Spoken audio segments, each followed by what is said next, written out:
and Mr. Keegan, and joining us not on the committee, Mr. Burnett, and myself, John Kites. We're still waiting on a couple members, and I'll let you all know when they arrive.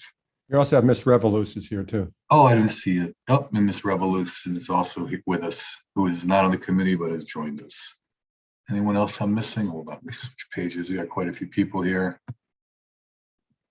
I think I got all the council members. Okay, great. Now moving on to public participation. Sabrina, are you with us? I am here. Do we have anyone signed up to speak? We have 5 individuals in the room. If you are here to speak, please raise your hand and I'll allow you to speak, and we'll kick it off with Diane Lauricella.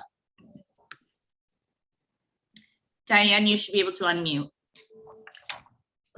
Thank you, Sabrina. Good evening, Chairman Kites and members of the committee. Anyway, in a quick read, as you know, I take a look at the budgets, and capital budgets especially are so important for our city. There are a lot of really great investments this year, and of course the ARPA funds are going to help us with some projects that we just weren't able to get to. With that in mind, I very much am in favor of investments towards planting trees, making the city more walkable and livable, of course. There are some things that got my attention. The first was, and I'm glad it at least was mentioned, but I would have liked to have seen some more investment from the city in green infrastructure, coastal resiliency, and living shorelines, because the climate crisis, of course, is just that, a crisis. There's a sense of urgency needed, and our city has been, they have some plans in place. Definitely, there's a lot of hard work that has been going on to staunch flooding and the like. But green infrastructure projects have taken a little while to get moving. I know we're going to be applying for funds, and I'm hoping we get those funds. But if we do not, I don't think our city can wait yet another year to get on the move with this. The city of New Haven has done some great things, and I ask that Public Works yet again, and I've said this before, take a look at how they got their program together over the last 5 years. Lastly, I just wanted to say, as far as parks go, while I am very happy that the Broad River complex was again kicked to another year or two, I asked this important committee, and I've asked and will continue to ask the Recreation and Parks Committee of the Council to do a neutral, a very good agnostic study of whether there is a need for additional artificial turf fields. And we will never know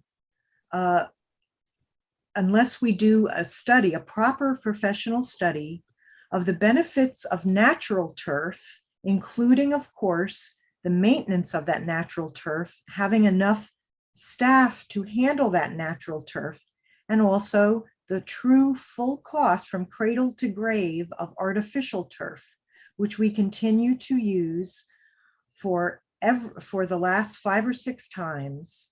We have to maintain that artificial turf, and Ken Hughes himself has said that he doesn't have the staff to even properly vacuum and manage artificial turf. Well, I think we need to take a look.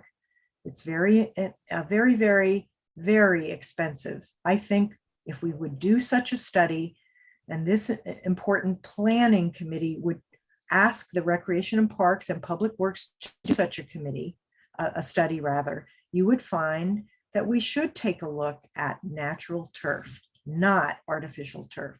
So I thank you for your time, and I appreciate you all. Thank you. Thank you, Ms. Lauricella. And if everyone could just keep their comments under 3 minutes, and then also provide your address. Sabrina, do you have anyone else with their hand raised?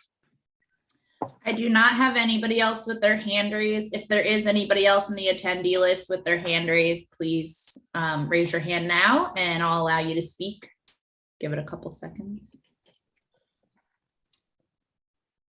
Looks like no one else, John, but Patsy Brescia is raising her hand. I know she's here for the mansion. I don't know if you want to wait or if you want to have her speak now. Patsy, are you here specifically to speak to the request for the mansion? You're on mute.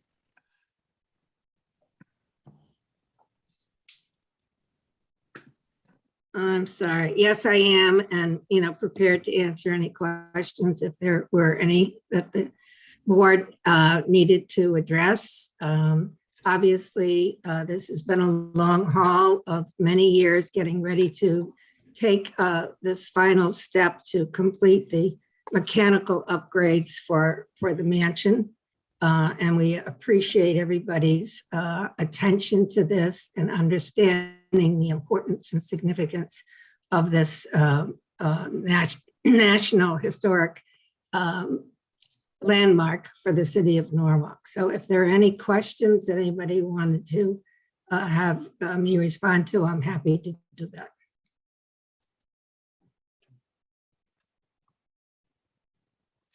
Okay, Patsy, I mean, I don't know if the committee will have questions when we get to your item.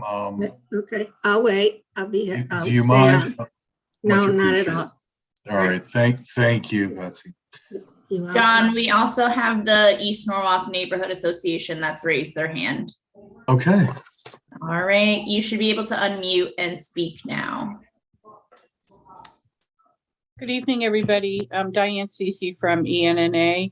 I have a question and then a comment, or a comment first, I think the other way around. In the capital budget approval, I was reading the narrative that comes from Mayor Rilling, and I just wanted to point out to this body again that the funding that's being suggested for Veterans Memorial Park seems inadequate again this year. And I'm not sure if it's a matter of that the requests aren't coming in from staff, or that they start off as a request early in the process and then they're being dismissed.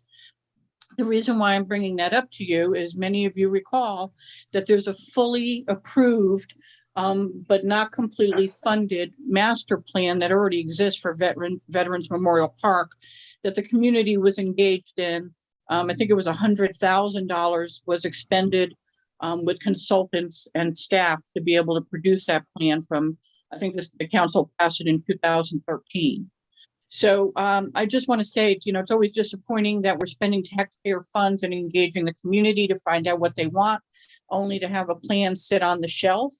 And now, as you know, there's the next endeavor to do a complete parks master plan and spend more money, when the existing one that was accepted by the community, approved by the council, has not been fully funded. And there are, over that plan, which was, I think, went out as far as 20 years, there's literally hundreds of thousands of dollars of items that were requested by all the stakeholders in Parks and Recs themselves that still hasn't been addressed. I'd like you to take that into account. Especially as you consider, I don't know that you can make any changes, but if you can, I think that you should consider adding some things in, if that's possible, or just take it into account when you consider the budget. And then the second thing is a question for the chairperson. Is that Mr. Kites, I think, still? Is he on the agenda? Do you still have HB 5429 on your agenda to discuss the bill that apparently is no longer in session? yeah, that is correct. So we will, as it seems to be common knowledge, that didn't make it out of committee. So I don't believe we'll be speaking to that this evening. Okay, thank you very much. I wasn't sure because I still saw it on the agenda there. I guess the agenda went out before before all that happened. So right. Okay. Thank you. I mean, and ENNA had submitted testimony to the state on that as well, which you can read. But our concerns are obvious. Thank you. thank you. Anyone else, Sabrina, signed up to speak? There is not. Okay, going once, going twice. Okay, we will close public participation portion of this meeting and move on to item 1A, and that's approval of the minutes of March 3rd, 2022. Would someone like to move those minutes? Thank you, Mr. Keegan. If there are no corrections, I will now call Mr. Livingston. Yes. You're on mute. Apologies. Yeah, just one change in mine. I think it's on page 4. I was trying to find in front of me. It says I commented on Mr. Travers and Mr. Bolella. I think I commended, and I'm trying to think I think it's page 4. I was just trying to pull up the minutes.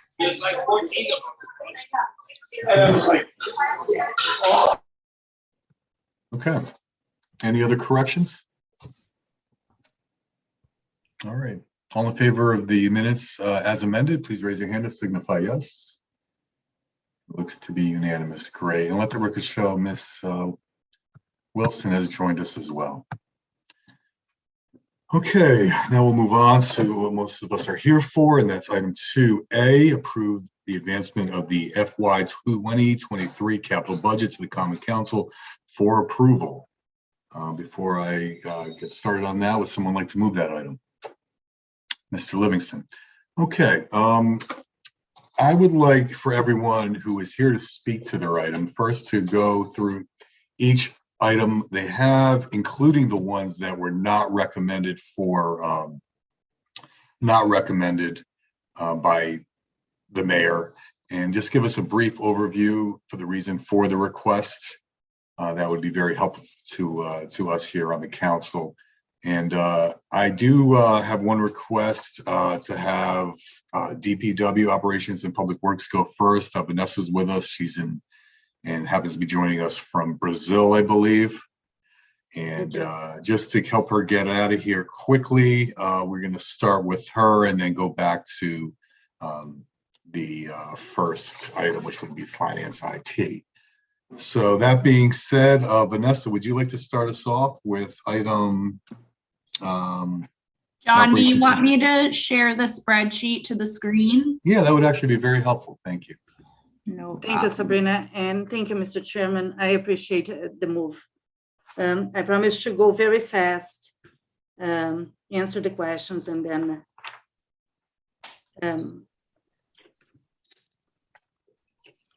okay. Mr. Chairman, do you want that I do some of the operations as well? So should I go in order or just? Yeah, I believe you're starting off with the salt shed all the way down to what's your last item, which is it is right at the end of that page. It is my fleet replacement, E9. right? Yes. Yep. Okay. Okay, so starting on the new item for the salt shed door replacement, what happened is that the door at our shed in our garage is due for a replacement. It has been in bad condition. Before we were trying to get a better quality one. I mean, we needed the aluminum versus the stainless steel. So that's why the price is $174,000. We got funded for 75. And that's what is the door for.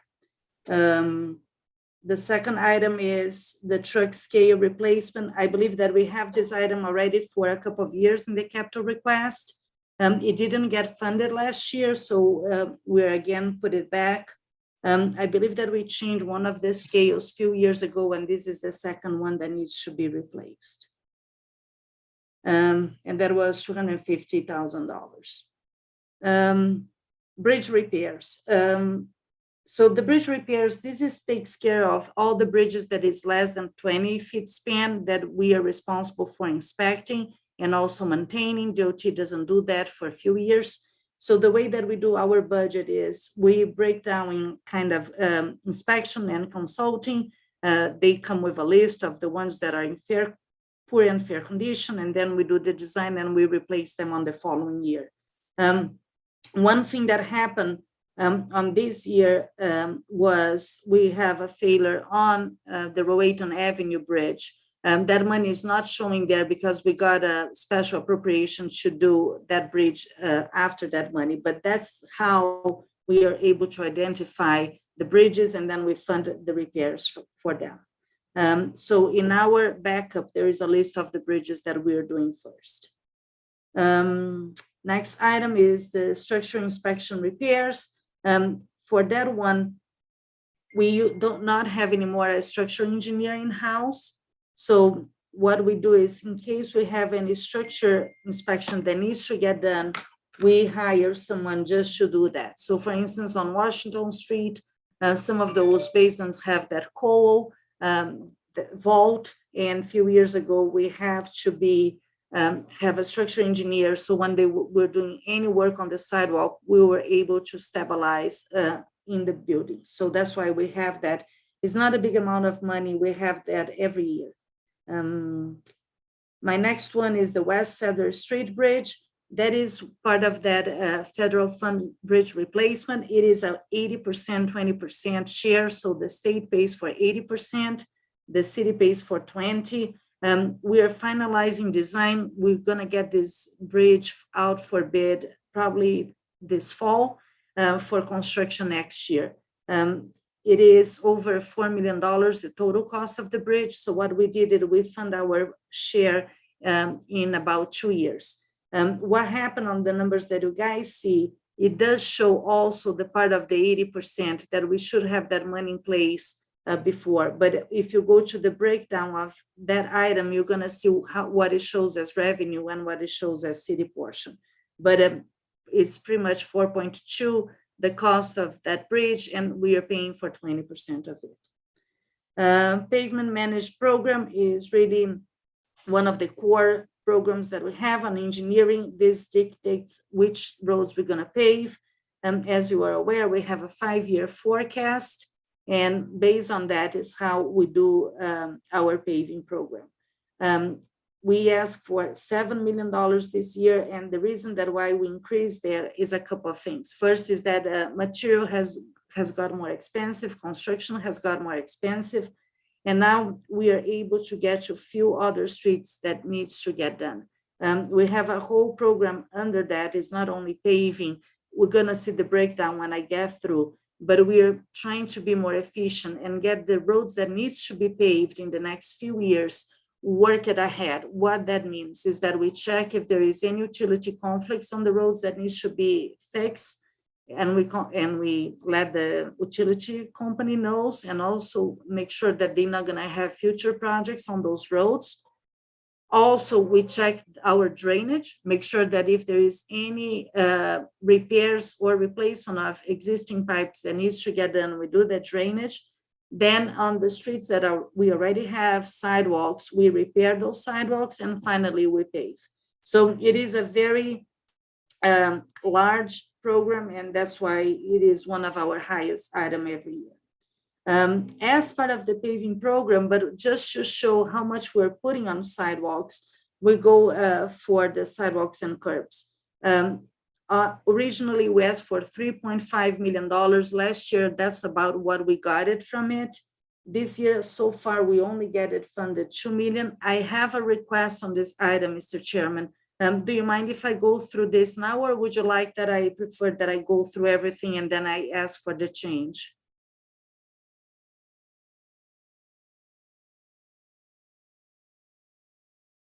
Sorry, I cannot hear you. Apologize. Vanessa, we were already talking about, so you might as well go ahead and speak to it and the reasoning behind your request. That'd be great. Okay, so Sabrina, do you mind just go to what it shows on E6 on next page? Right there, Wall Street area sidewalk and historic street light is about the 7/8. Yeah, right there. So this item, what we included is that we had envisioned to finalize sidewalks and historic street lights on the last block of Wall Street up to East Avenue. TMP is applying for a grant, what we call the Wall Street Corridor, and this portion of that scope is already part of their scope for this grant, that we are very confident that we're gonna get it. So therefore, we believe that we were not gonna need this for $125,000 anymore.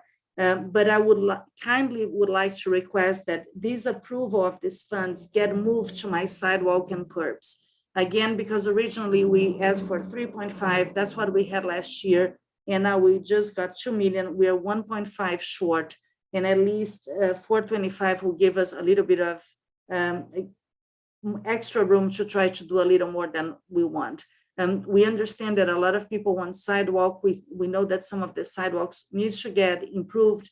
And again, we only improve on the roads that we're gonna pave. But when we see some gaps, we also extend the sidewalks on areas that we have gaps. And we have identified some of the roads that have that. So that's why I would like to move my 425 from that item E6 back to my project C0318, sidewalks and curbs. So that this is my only request through my budget change. Okay, and I have the opportunity, well, I believe Mr. Travers in Economic Community Development's fine with this change.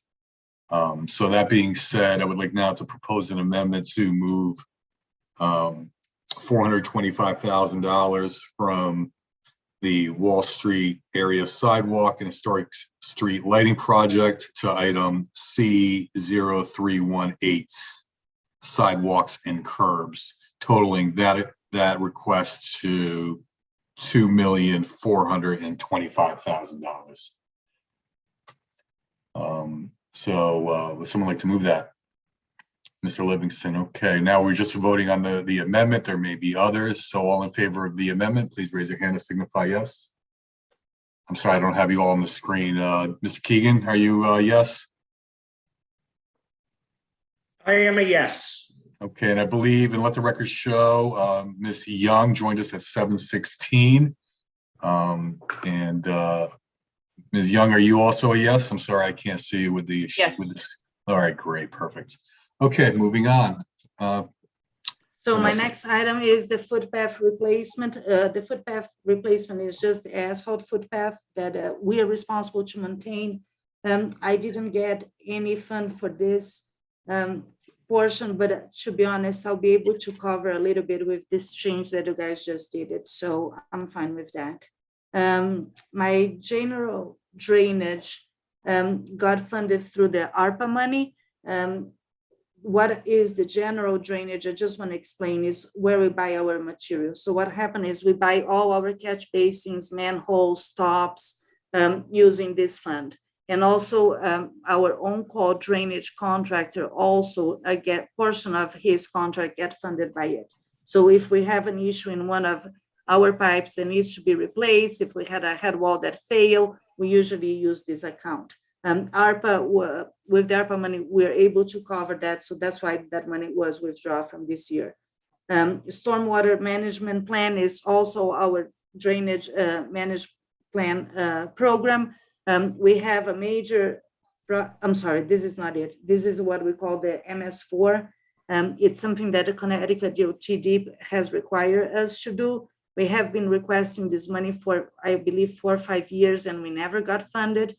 So this was a way that we could fund it under the ARPA money. So we don't need to worry about that, and we got it under ARPA. Coastal resilience, we request that because we do understand that Norwalk is subject to a lot of coastal resilience, and the idea is to start to get a study to understand exactly what we're going to need, and probably also use some of this money for the lower fruits that we can do with small money. But the main idea was to fund some kind of a study and then start from there. So this is also ARPA money request now. Tree planting for DPW. As you guys know, we have one of our staff members that is also staff the tree advisory committee, and they manage where the new trees get planted through town, and sometimes they apply for grants. Based on the new ordinance, there will be some other requirements and studies that will get done, and also to improve our canopy. That money now, that program got expanded to $200,000. This also is going to be funded by ARPA money. East Avenue roadway and bridge reconstruction. You may remember, I know that all my DPW committee members, I remind them this past week that we are paying for the underground of the utilities between 4 Point and Olmsted. We work a deal with DOT since they had to underground utilities between Winfield and 4 Point. and we would like to continue that up to the end of Olmsted. So what we did is we negotiated that project should be paid in 3 installments. First installment was paid last year. Second installment is going to be paid now in June, July, and we have a third one. So this fund is to cover already that commitment that all Common Council approved last year. That's 2 million. My next item is the grant local matching funds. Usually this covers when we have some type of grant that is no participating items, or if we need to cover something like a 20% of a share, we use this money. We have a few projects in the pipe that's where the money goes for, including few other things that will happen under the Walk Bridge program that we want to do it. Infrastructure reinvest, it's what we're trying to do here is create some kind of a capital reserve in case we have some small project that we need to get done and we do not have any funding, we would use this money for. We're starting with just $100,000 and sometimes can be something small, but can improve a neighborhood, but we haven't listed that project before and happens through the year. So that's the idea behind. The right-of-way use policy study. This one, what we would like to see is that with all these new utilities coming with new fiber, new underground utilities, some cabinets that get installed, and we receive a lot of requests of that they want to use our right-of-way. So we would like to try to understand what the rest of the country is doing and maybe improve our right-of-way requirements to the utility companies. So that was the thought behind it. My next item is the state project non-participating for city amenities. It's, again, if we have a specific project that we want to upgrade what the state is paying, a good example of that was that wall that they put on Westport and East Avenue. When they did that intersection, they were going to just use Manila blocks. We didn't want to use that, so we ended up using some of our money to have a much more pleasant retaining wall on that main intersection. Conversion of aerial, I'm sorry, I skipped one. The next one is the Wall Street area that we talk about it, that is the fund that we got to move. Next one is Elizabeth Street, streetscape and underground utility project. The city really would like to underground the utilities on Elizabeth Street. This will be a combination when Eversource also do their work there as part of the relocation of the transmission lines. Regardless of where that route will go, they're gonna go underground on Elizabeth Street. So we would like to take that opportunity and also underground everything else that is there, very similar to what we are doing on East Avenue. For us to be able to start doing that, we need to engage, again, a consultant designer because we need to coordinate with every single utility company there. So we have cable, fiber, phone, power, and we want to make sure that we can provide service to all the houses there. So that's what is that money for design of underground of Elizabeth Street. Conversion of aerial to underground utilities is the same idea. We understand that a lot of people want to have the utilities underground. This was, again, to maybe have some money that we can look at a certain street or a certain neighborhoods, or maybe on areas where we know that a developer will be doing major projects and we can expand any underground on that area. That didn't get funded, but that's what it was for. You guys gonna probably see again next year. Green infrastructure. What we are trying to do is to implement some green infrastructure throughout the city. Now we're gonna use that money in case, for instance, there are areas that we have a small sidewalk or maybe a little island on a cul-de-sac, and we're gonna try to find ways that we can improve our green infrastructure. So this money specific will go just to more smaller projects that we can do that can be related to an existing one that we are doing, but it's not a project that is only green infrastructure because we will need more money on that. We have one under Rex and Parks for a Calf Pasture Beach that we're doing more. But the idea on this one was really to start to add some green infrastructures throughout all the projects that we do. Last one on my end from operations is the fleet replacement. As you guys know, there is a whole fleet inventory that all our trucks and cars has to be replaced. On the backup, you see exactly what is the list of what is due. We have very old trucks. Some of them still running from the 80s that we try to scrape every single part. And then every year we come with the list of the ones that are very due for replacement. And I think that's the end for me. Any questions? Yes, Ms. Vanessa. So with the fleet replacement, how many of the trucks would this amount of money replace? I believe that usually it's 2 trucks. Let me just confirm here.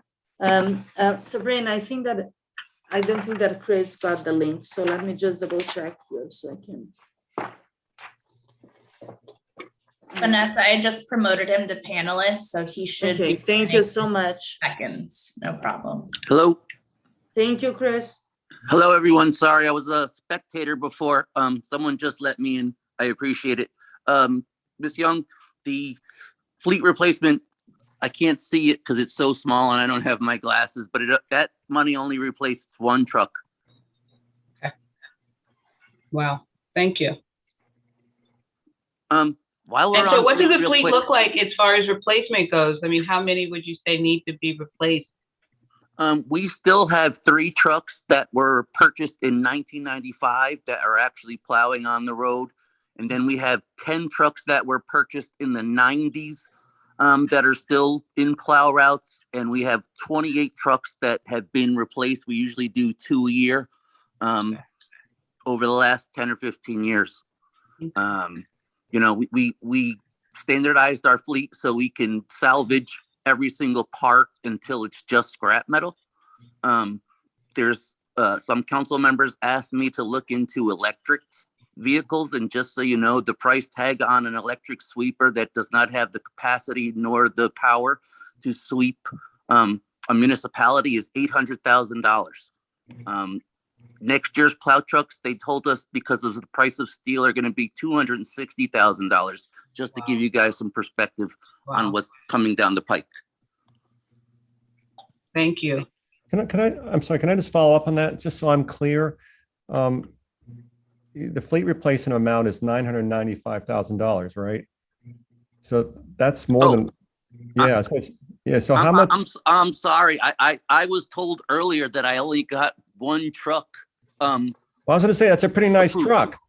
Yeah, no, I would agree with you that that's more than a nice truck. If I got my whole fleet replacement, that does 2 plow trucks and a sign truck from 1985 that we need to replace. Okay, that makes more sense.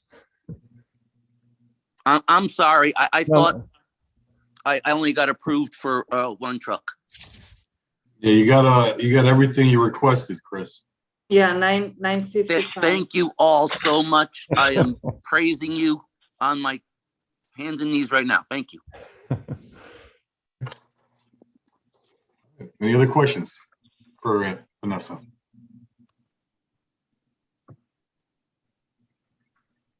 Okay, thank you, Vanessa.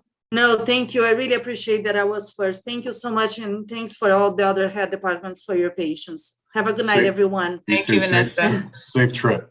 Thank you. Bye-bye. Okay, all right, so let's rewind this, and now we're going back to the finance department. I believe someone from the finance department will be speaking to item 1, and item 2 will be someone from IT. Is that correct? Yes, Yes. that is correct. Hello, everybody. My name is Chitsme Lamb from the comptroller's office. I will be speaking on item number 1, which is the office space security modification. Comptroller's office, we handle a lot of cash activities. You know, we process accounts payable and payroll checks. So we do have some sensitive documents that's in our possession. So this request is to have to add a security features to our front customer foil entrance area, and also to install walls to create 2 offices for our payroll personnel and our deputy comptroller. Is this just for your little hallway there, or is this down in the lobby? Can you get a little No, bit more? it's our space in the comptroller's area. Okay.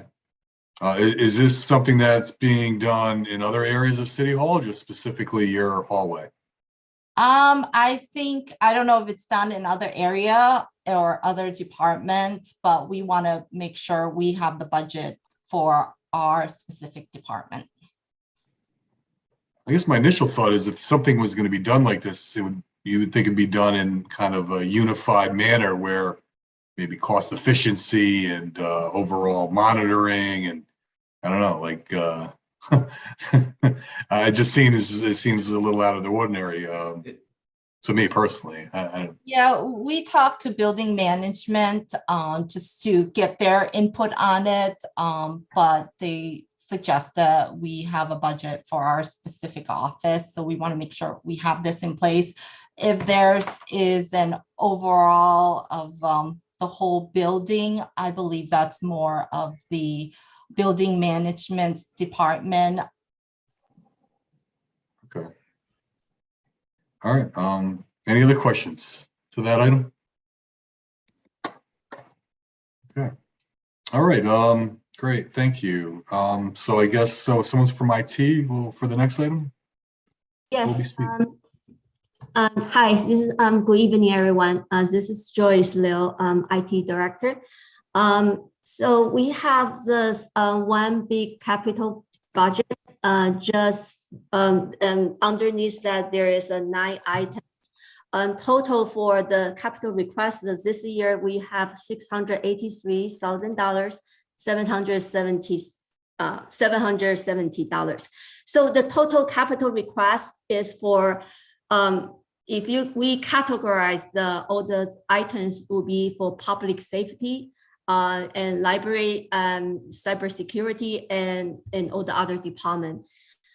So our budget is aligned with the POCD code 11.1B is to continue to upgrade and modernize and maintain network infrastructure and the city facility. So I total have a 9 item in the request. The first one is police, for police department. It's a refresh of their mobile data terminal in their patrol cars. So this project is in conjunction with PD's capital budget request for the purchase of the 10 patrol cars. So the money is $53,000, 270, as it's going to be equipped, putting all the equipment in the all 10 patrol cars. The next item is Microsoft Office 2021 upgrade. That's $120,000. This request is to upgrade the current version 2013 into the 2021 version. Each office license is around $320. So this amount is going to cover 400 employees. Then for the rest of it, because we are doing Microsoft Government Cloud, G Suite, and that for rest of the employee, they already have Office 365 subscription free from our subscription G Suite license. So this $120,000 is just to cover the rest of the employee that perpetual license. The third item is for fire department. It's for fire truck technology upgrade.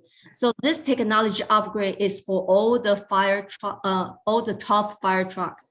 The existing fire trucks hardware and software for the past years, it failed to serve their needs. So the new technology will have more rugged mobile data terminals that install in the trucks. And this fund also including the software that come along with the hardware. And so we were going to have a new system that is a GIS integrated, cloud-based, and fully integrate with all the terminals.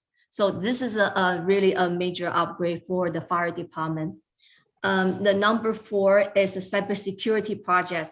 So I allocate $175,000 for the cybersecurity projects.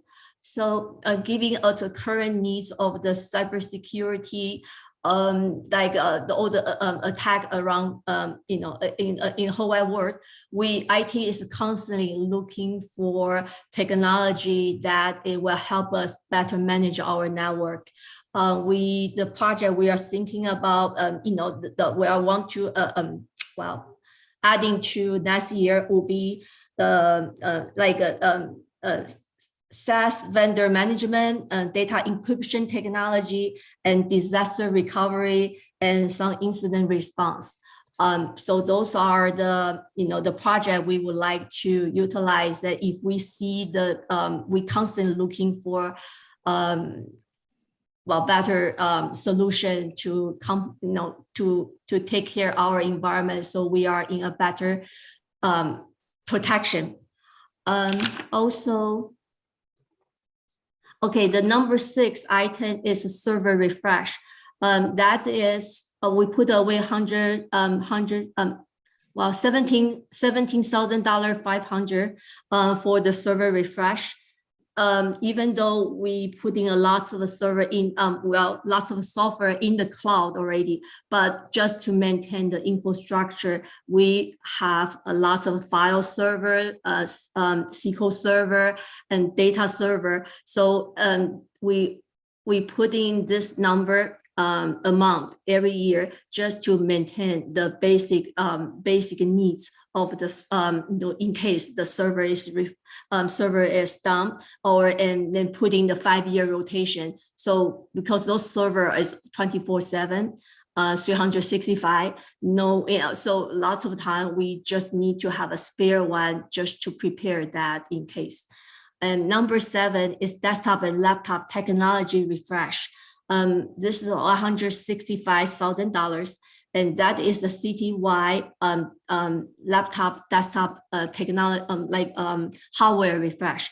That including monitor, keyboards, and that's including all the city hall employee, public safety, library staff, and public works, and all this tablet, monitor, webcam. They are all refreshed every 3 to 5 years. So this amount is we put in that every year to as a technology refresh. The next item is for the health department. So health department, they have an existing audio video system that they have a screen burn-in from ages, end of life cycle. So during the COVID, they're using their system a lot. So in order to have them have a better experience with their conference room, so we are upgrading their health conference room.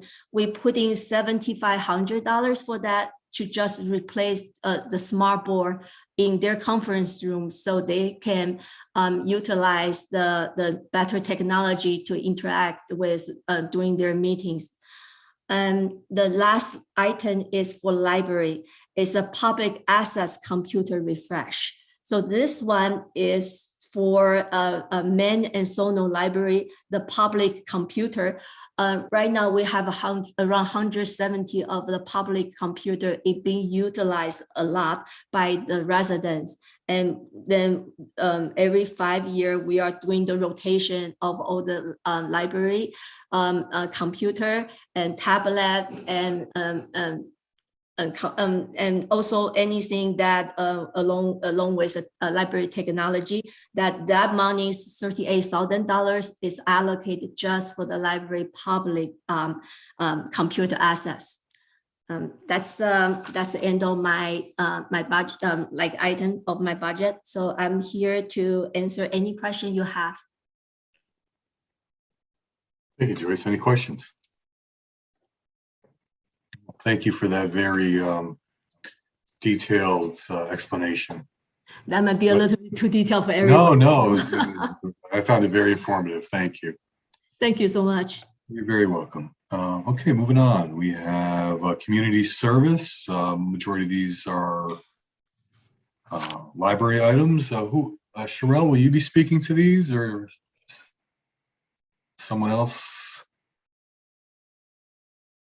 Anybody here from community services? I think I saw Sherelle here. Patsy, are you raising your hand? You're unmuted. I'm sorry, I was on mute. Sorry. I didn't know that I was going to speak, but I can speak to any items. Okay. Yeah, if you don't mind, just I believe, are these all under your purview? Beginning with ADA compliance and going down to library van? Well, I can speak on the Norwalk digitization down to library van, Okay. if that's okay. So Yeah, I mean, whatever you have the knowledge to speak to regarding these items, please do. let me see if I can turn my camera on.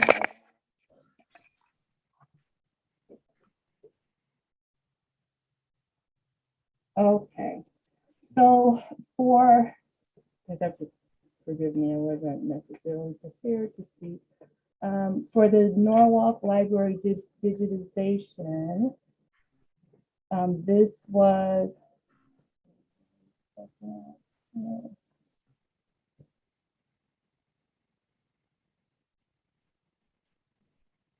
sorry, you know what, I guess I'll have to speak off the cuff. 5-year project. So we are in our final year of digitizing all of our Norwalk newspapers. So basically preserving Norwalk history by way of digitizing old print newspapers and making them searchable by name, subject, date. And so this is the final phase of the request. So what's nice about this project is we don't have the microfiche anymore. Everybody remembers that microfiche. Now, if you want to search for something, you can just go online, just say you want to look up, you know, all of the Kites who were born in Norwalk or something like that. We can, you know, you can actually search for it, you know, on the website. So, you know, we started in 2014. And then we, you know, had the increments, you know, of the different fiscal years. And now, again, we are in our final stages. And so we have the older Norwalk papers, the Norwalk Sentinel, and I think it's the Norwalk Sentinel and the Norwalk Gazette, if I'm not mistaken. So the project began 2014, that was 11,000. And then we jumped to 2017, 18, 21,000, 2018, 19, 20,000, 19, 20, 20,000. And let's see, 21, 22, 37,000. And this final year will be 33,000, and that will complete the project. Yeah, no, this has been a great initiative. I mean, I've supported it over the years. So I'm assuming with the the lack of press and printed copies, that this will just, you know, there'll be no need for follow-up at this point, or do you foresee, you know, moving forward digitizing what's coming out? Mm-hmm. Yep, this is the final project. Although I have to say we did have a discussion with Newsbank, that's the company we're working with, about other, you know, other projects, but because they were really wonderful to work with. But this will complete this phase of the digitization for the Norwalk historic newspapers. Great, yeah, because I know very few people actually get the print version of the hour. Well, thank you. Please proceed. Okay, so the next one is the Sono branch repurposing, and I just want to thank everyone for putting that back into the budget. So let's see. So for this one, you know, we think the community deserves a modern facility. But more than that, we're seeing a change in the way the facility is being used, particularly since COVID. And we have quite a few of our senior citizens, who want to come in, they want to sit, they want to read before people, they could just come in, check out what they needed, and then they would leave. However, the furniture right now is not necessarily conducive to sitting and reading. We'd like to upgrade the Wi-Fi, and thanks to Joyce, we are able to do that. Let's see what else is going on.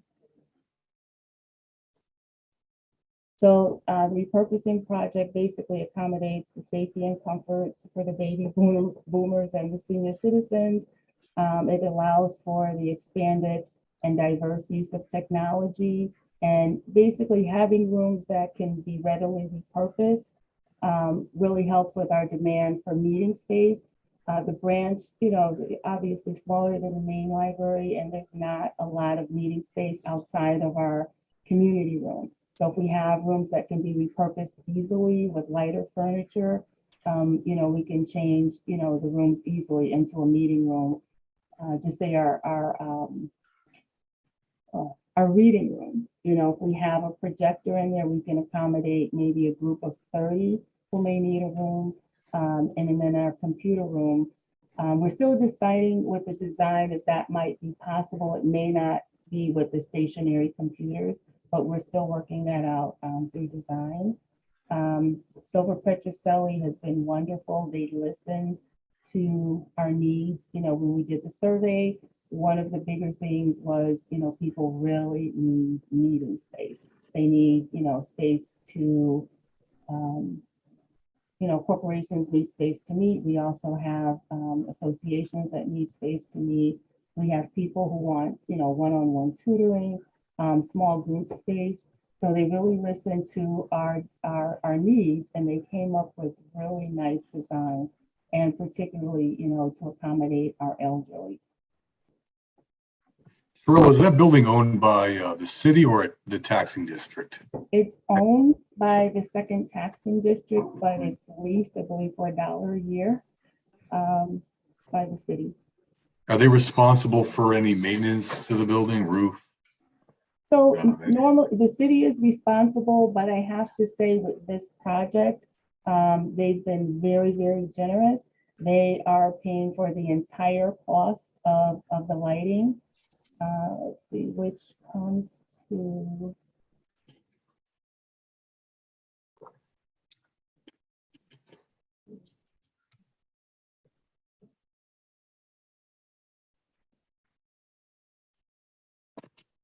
Sorry, I'm just looking for the lighting upgrade, 91,000, basically 91,000 if we round it out. Great. They're paying for the entire upgrades. That includes the electrical, also, getting rid of the industrial lights and having more modern light and lighting that's conducive to reading. It's great. And then we also have from community services budget. So one other thing to note for this project is that we're looking for furniture. We call it hygienic furniture that can be easily cleaned, not necessarily having the chairs with the cushion, because that's not necessarily hygienic. So we put a proposal together, and community services through the ARPA grant is helping with, and that one is 91,000 as well. So so we did get some outside funding to offset the cost to the city. Great. And our technology upgrades, have to bear with me, I didn't know I was speaking this evening. Let's see.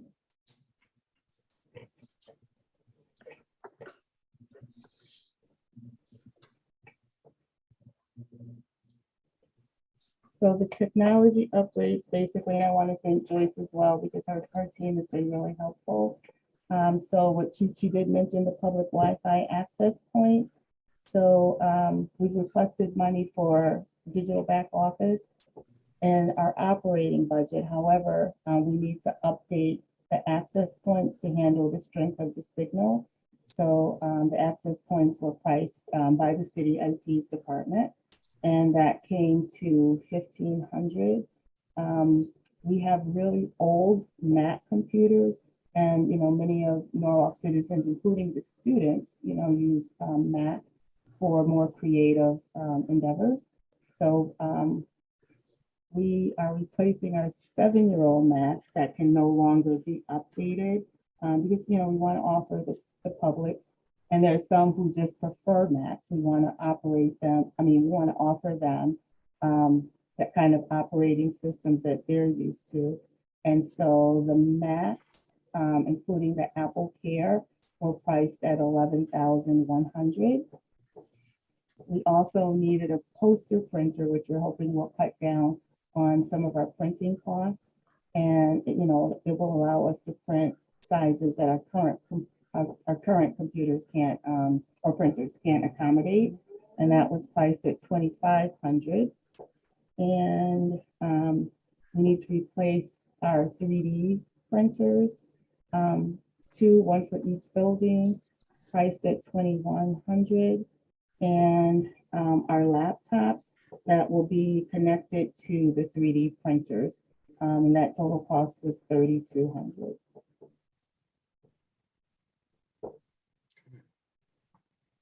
Any questions?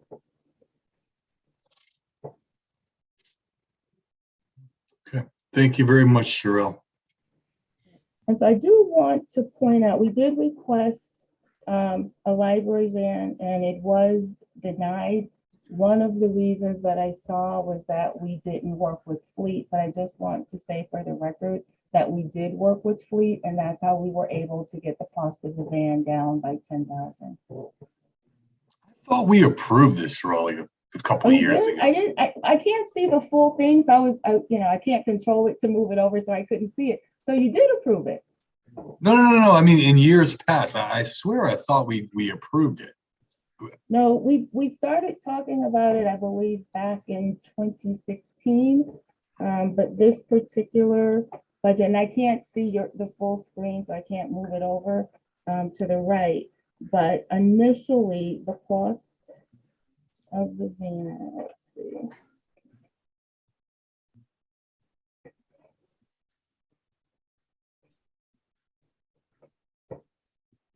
So let's see, initially, it was priced at $52,740.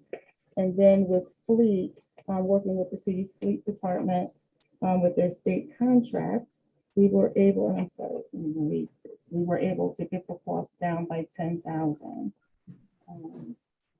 I can't even read. My eyes are so bad. It looks like $41,815. Okay, and how long ago did you get that price? Is it, you think, even with inflation and prices they are now, do you think that price still holds? I believe so. It was within the last 3 months. Oh, okay. Okay. Anybody have any questions for Sherelle? No? Okay. All right. Well, thank you for your time. Thank you very much. John, the ADA compliance item is under human relations and fair rent. Okay. I don't know if anybody's here to speak to that, but that's where it's allocated in the budget book. Yeah, I noticed we didn't get to that one. Is anyone on the call to speak to that?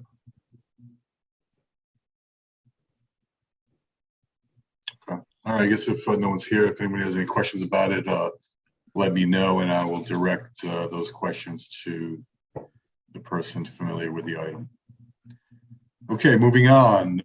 We have the police department. I believe I saw Chief Kaholi with us. Oh, there you are, Chief. How are you, sir?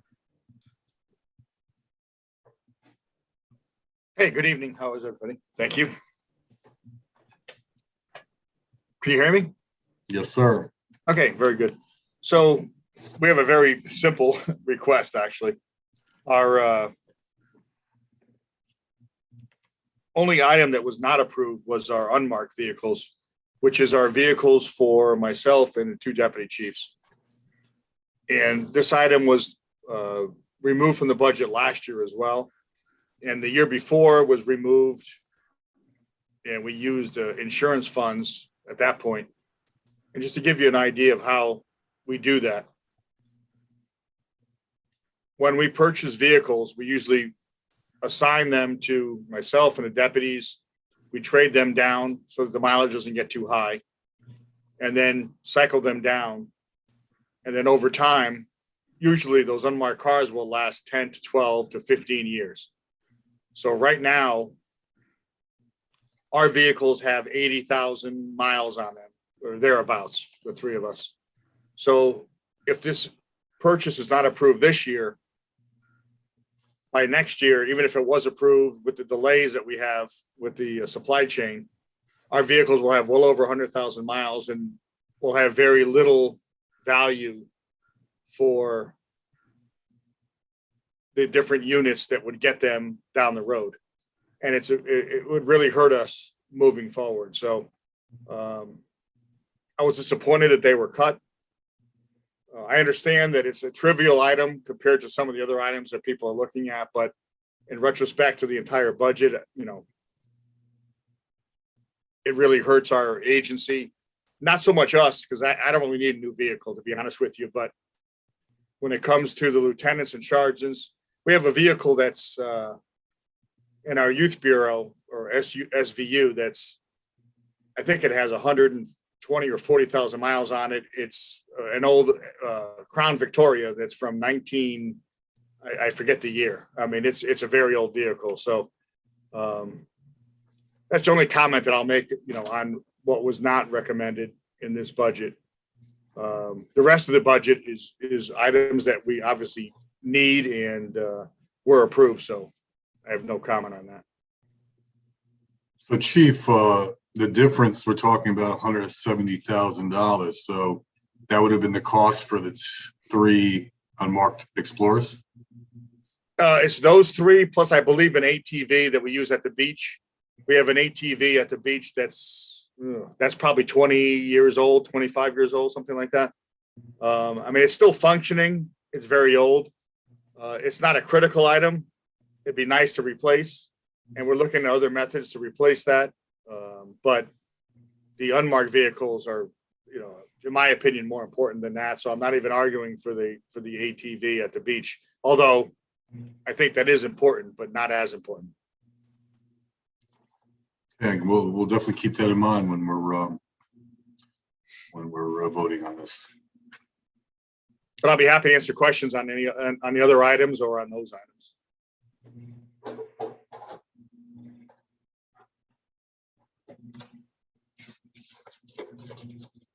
Any questions?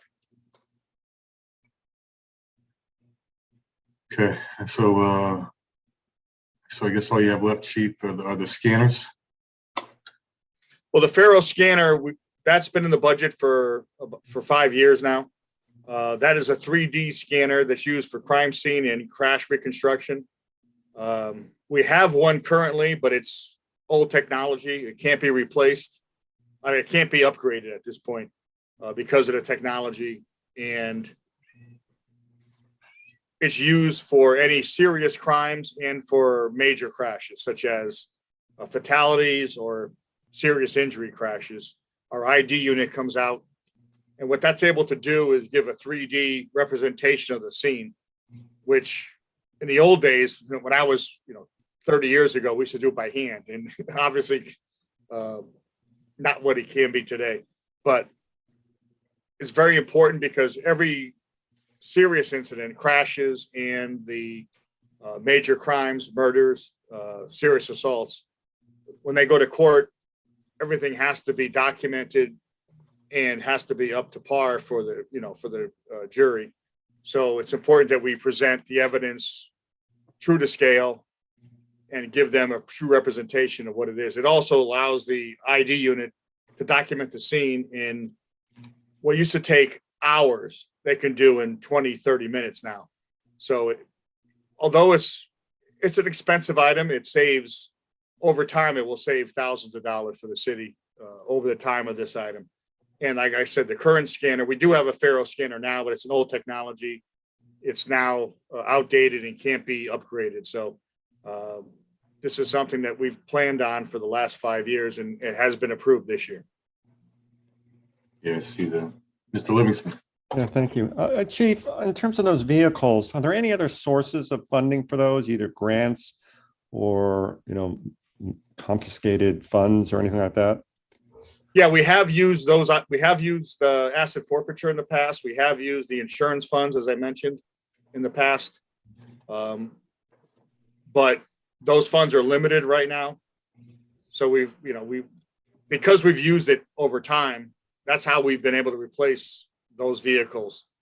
And I'll be honest, it's frustrating when I see other departments replace their vehicles, and because we have the marked vehicles, and it is a large expense, our unmarked cars, are put aside, so to speak. So we try, we do our best, and we're looking at ways that we can do that.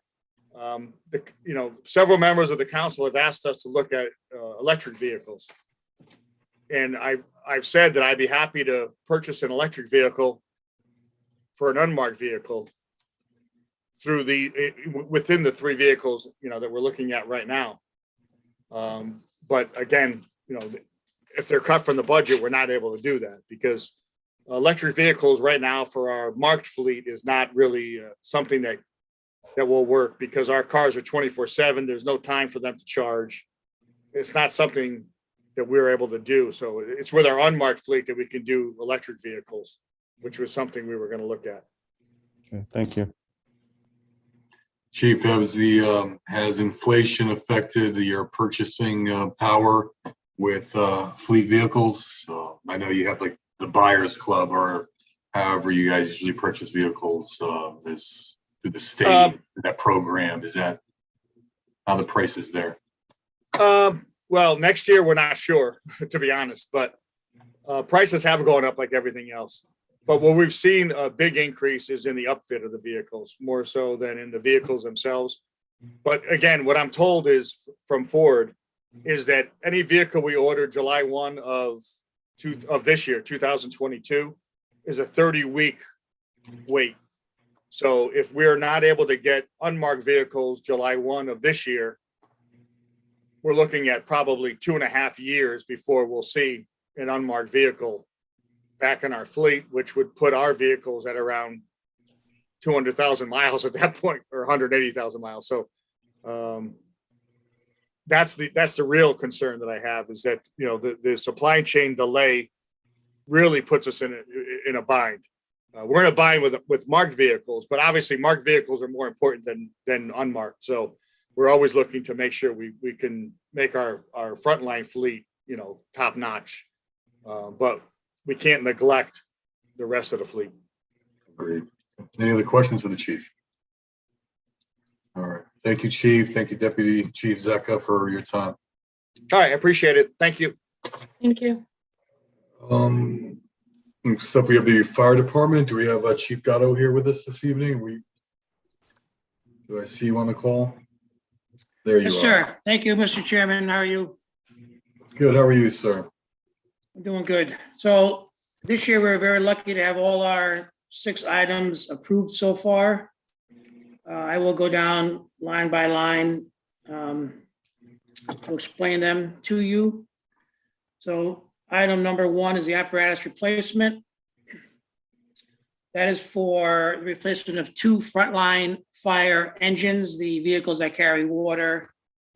We have a replacement schedule that we replaced the frontline engines approximately 12 years. And last year we put in for 1 new engine and it was denied. So this year we're putting in for 2. And to answer your question about inflation, we were told already this $1,350,000 will not be enough for 2. Just this year, apparatus has gone up 13%. So we'll be going back looking for more money if we get the approval. The second item is a refurbished fireboat matching funds. So last year we put in for a grant through the Port Security. We were awarded the grant, $240,000 for a refurbished fireboat to replace one of our very old Marine 224, which is an old police boat. And that 60,000 is a cost share for that grant. The next item, building repairs, various stations, is a combination of 5 different projects, beginning with 35,000 in a general repair fund that was cut last year. And then, because we are now beginning to hire females on the fire department, we're looking to upgrade locker room facilities in 2 different stations, and also developing plans to renovate Station 4 on Westport Avenue, which is a 1967 building.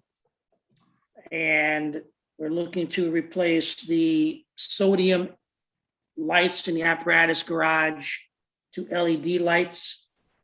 And that will also include a $6,000 rebate and a kilowatt hour reduction of approximately 25,000. The next one is vehicles for 75,000. That is 3 separate Ford Maverick pickup trucks.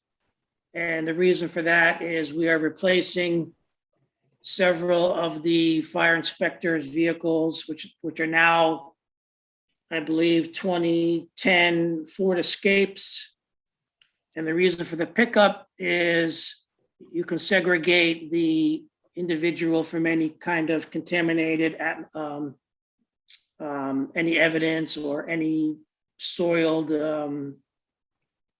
equipment that they might bring back. It's got a lot to do with cancer, because cancer, they want you to have your clean gear and not be in the same compartment. The next one is a Station 5 roof replacement. Last year, we put in for $145,000 for a new roof for Meadow Street. We were approved for $100,000. We could not go forward. And this year we're putting in for the balance of that project. The last item is a ladder truck refurbishment for $117,000.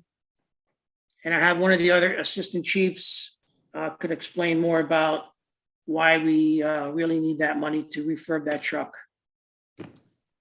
I could speak on that, Chief, if you'd like. It's Assistant Chief McCabe. Good evening, everyone. The ladder truck refurbishment, which we put in for $117,000. That ladder truck was purchased in 2010. It's done approximately 1,200 calls a year since 2010. And our current ladder truck replacement plan has those vehicles replaced every 18 to 20 years. So it is done a little over 10 years, or a little over 11, 12 years as frontline apparatus at headquarters. And we're going to need it to do about another 10 years frontline service out of the Broad River station.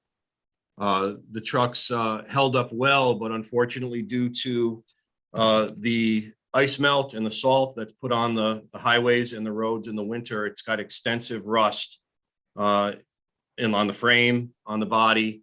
And that $117,000 is going to be needed to refurbish that truck to get it safe again, to do another 10 years of frontline service out of Broad River.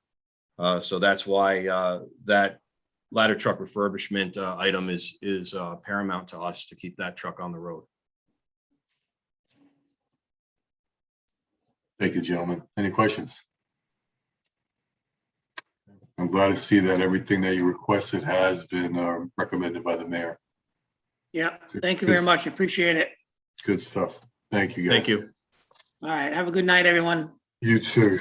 I am going to do a little jumping around here because I have a soft heart for volunteers that spend their nights doing this.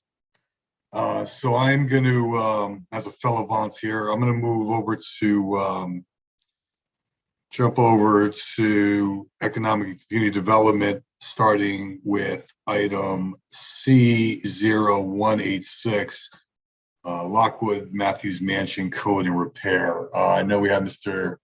Westmoreland and Patsy Brescher with us.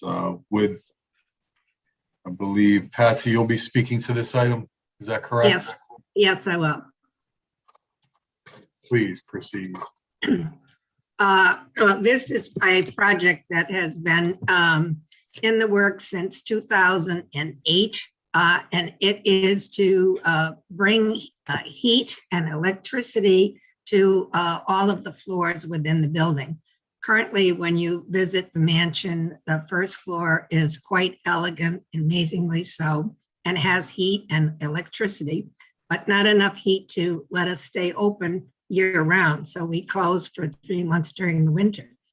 The other floors have very little, basically no heat and inferior electricity. So we have moved forward with this project since 2008. And we currently have $8 million from the state of Connecticut to finish this project along with the money that the city is allocating for it. We realize this is a very large ask. We're very realistic about it. And we have spent the last 2 years trying to figure out a way to break the project down further than what we have already done over the last 14 years.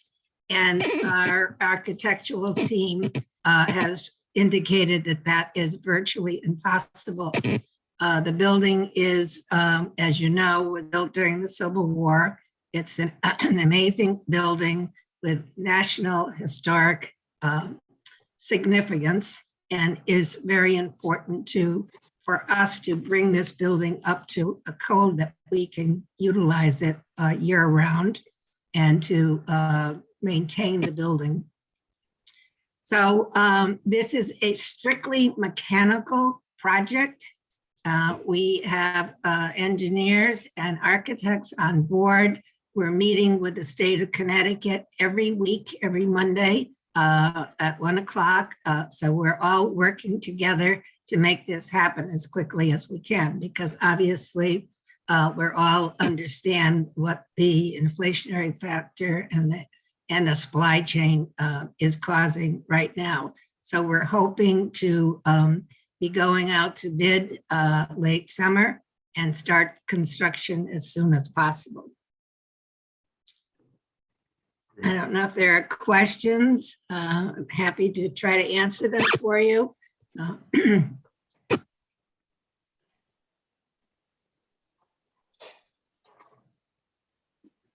No questions?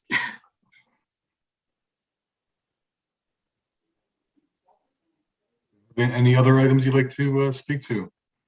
Patsy? No, I just, it's a complicated process. We have a team of architects. We have a owner's rep representing the project, the city, with the city's money and the state money. And we also recently have, under the recommendation from the state, hired a construction management company to revisit the estimates that we're getting to see if there's any additional ways that we can change the construction process in order to save any money that we possibly can. So it's been a concerted effort for these years from through the mansion board and through the help of the city and also the state. So we are hoping we're going to be able to move this project. We have to do it all at once. This is fire suppression. There's no fire suppression system in the building. It's bringing heat to a whole new system. The heating system dates back to the 1960s. It's had minor upgrades, but it's obviously obsolete. And the electrical is really virtually only available on the first floor. We can't use the other floors whenever it's dark outside because there are no lights on those other floors. Definitely thank you for all the work you do and all this time you spent doing this. I know you do it out of the kindness of your heart. Yeah, I do. And we're almost there. So this is, I think, huge, and we are very appreciative of everybody's support. And as I mentioned, we understand this is a big investment for the city, but we feel very strongly that it is to the advantage, an economic advantage also, to bring people into our community. And we've been recognized over the last few years, national and state awards for our exhibits and the work that we do there. Great job. Okay, if there are no Thank you. questions, we're going to move on to Mr. Westmoreland. Mr. Great, thank Westmoreland, you, John. Thank you. Yeah, and I would just reiterate what everything Patsy said, of course. And you know, the issue for moving the mansion forward, it's really, we can't do any other work until this gets done. It doesn't make any sense to do any restoration work, you know, because it will just get messed up when you're redoing electrical and all those sorts of things. So we're kind of, you know, at this point where this has to get done. In light of this big ask, the Historical Commission decided to really only ask for the minimum to move our projects forward in this year's capital budget request, so that you know, we hopefully take a tiny bit of pressure off anyway.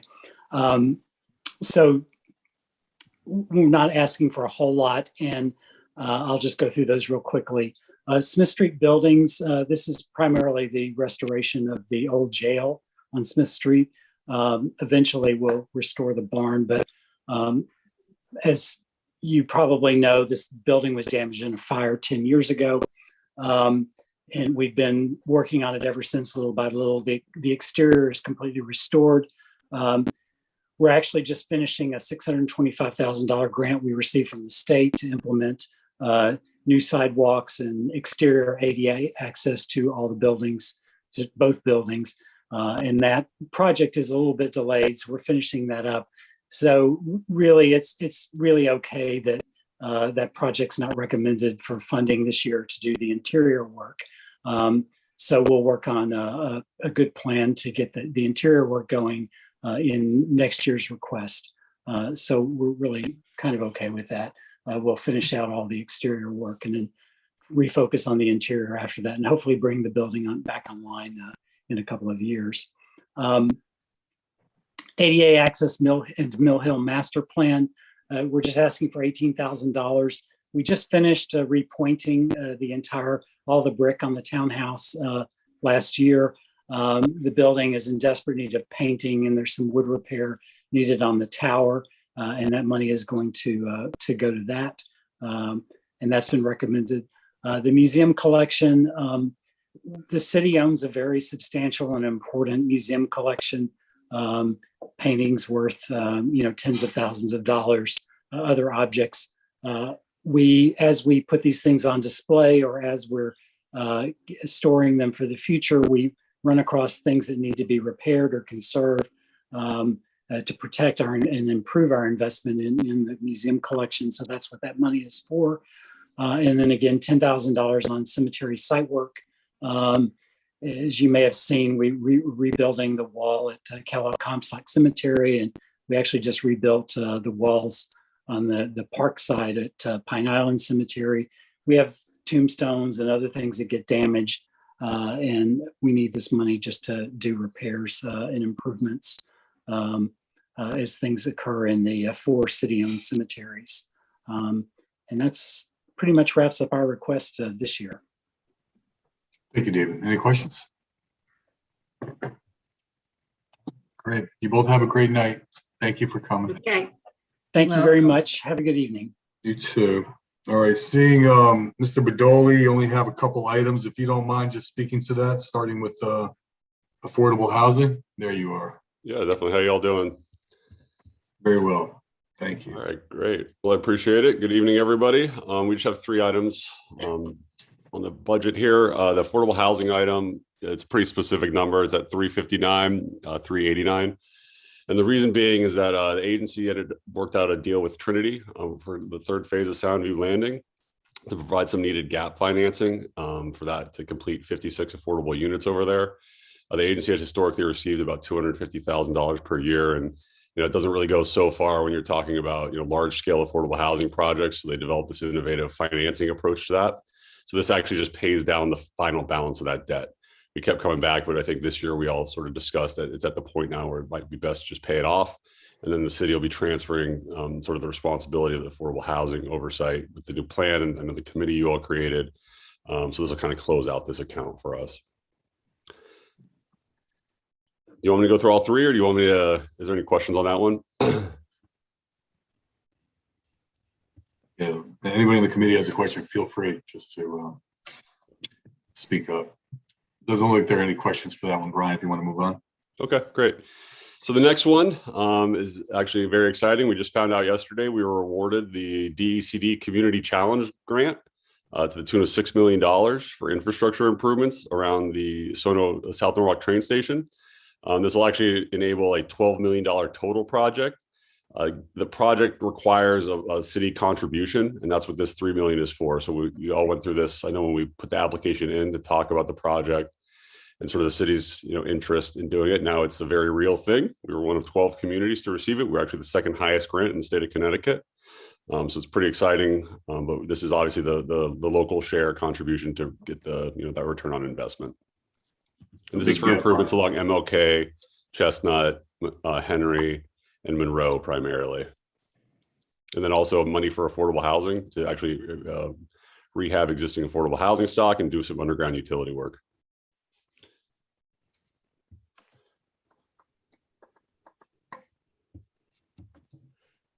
So if there's any questions on that, there'll be more to come outside of the budget process. Brian, it's Barbara. No questions, but just thank you for your really hard work getting that grant and congratulations. It's huge for the city. Thank you. Very excited to get that moving. All right, Mr. Chairman, you want me to go to the next item here? Last but not least. All right, so this is a grant that was actually received also from DECD in the amount of $3 million. And this is for streetscape improvements and roadway improvements around the new Pinnacle development site. So that's West Ave, Quincy, Orchard, and Butler. We're actually pretty far along. That project's been entitled. We actually expect to go out to bid soon, but there is a city contributing share of $1.1 million that we need to resolve as part of the capital budget process to get the three. Any questions for that?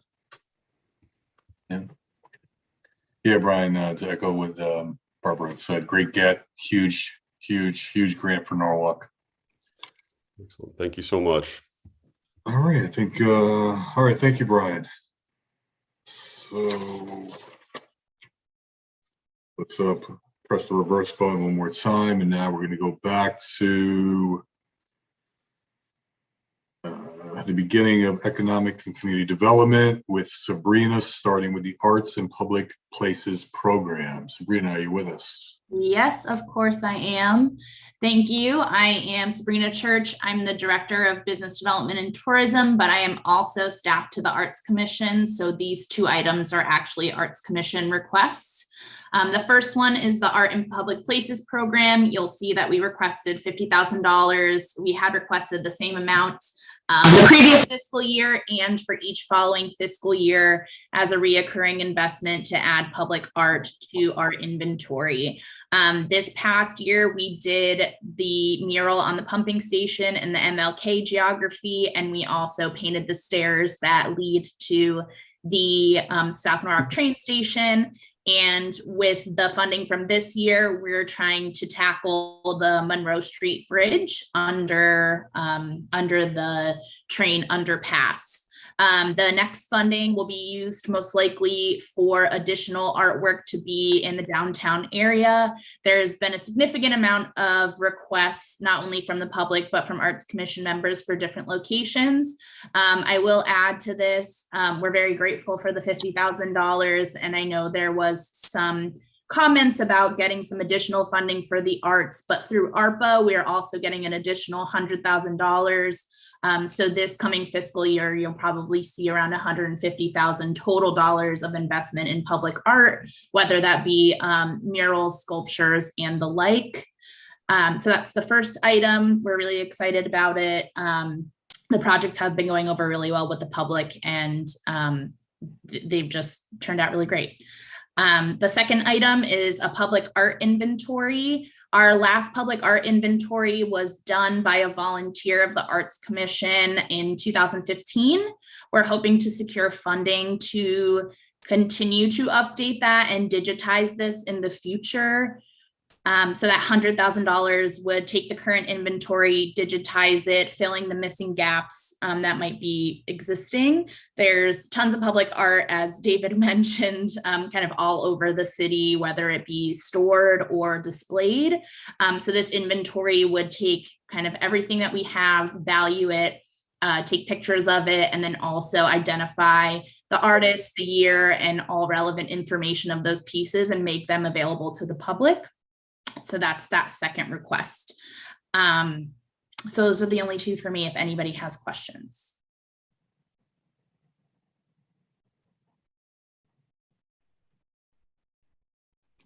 Thanks, Sabrina. And Sabrina, who will be doing the next two items? I don't believe Jess is on the call, so I can take the Small Business Main Streets program, the streetscape improvements, and I'm also covering for Steve. So I'm going to take the next three. All right, if that's all right. So the Small Business and Main Street program is $150,000 reoccurring request that we leave semi-unprogrammed. So we have specific programs like the storefront matching grant improvement program that has redone about 3 storefronts at this point in time and has slated an additional 5 for this year. Those are matching grants up to $10,000, dollar for dollar, for any business owner that might want to redo their facade or buy some planters, benches, those types of small things that we would be able to pay for with that funding. Additionally, last year, we took some of this funding to give direct grants to businesses for COVID related expenses, whether that be for utilities, rent, PPE, those types of things. And we also paid for the holiday installations and the barrier wraps as well from this account in the past. So really what we like to do is be as responsive as possible with this funding. We do have reoccurring programs, like I mentioned, that are allocated out of this pot of money. However, the additional money that's left over is programmed to be responsive to the needs of businesses. So that's the Small Business and Main Street program kind of in a nutshell. The second request is for streetscape improvements. Previously, this was undertaken by the redevelopment agency. We pay for the planters, the hanging planters on the light poles, the kind of urns that are around the city with plants in them as well. Also includes some maintenance of some urban parks as well out of this funding. So that's actually through building and code enforcement and through the neighborhood improvement team. So that funding goes directly to kind of beautify the streetscape of the city. And last but not least is a plotter. So a plotter is essentially a giant printer that prints maps. Planning and zoning's printer is currently non-functional, so they need that $10,000 to purchase a new one to be able to print out maps, plans, and all those different types of things to do adequate plan review. Any questions? Thank you, Sabrina. No problem. I see we have an item for fleet equipment. I believe that's Bill Ireland's department. Is Bill on the call with us?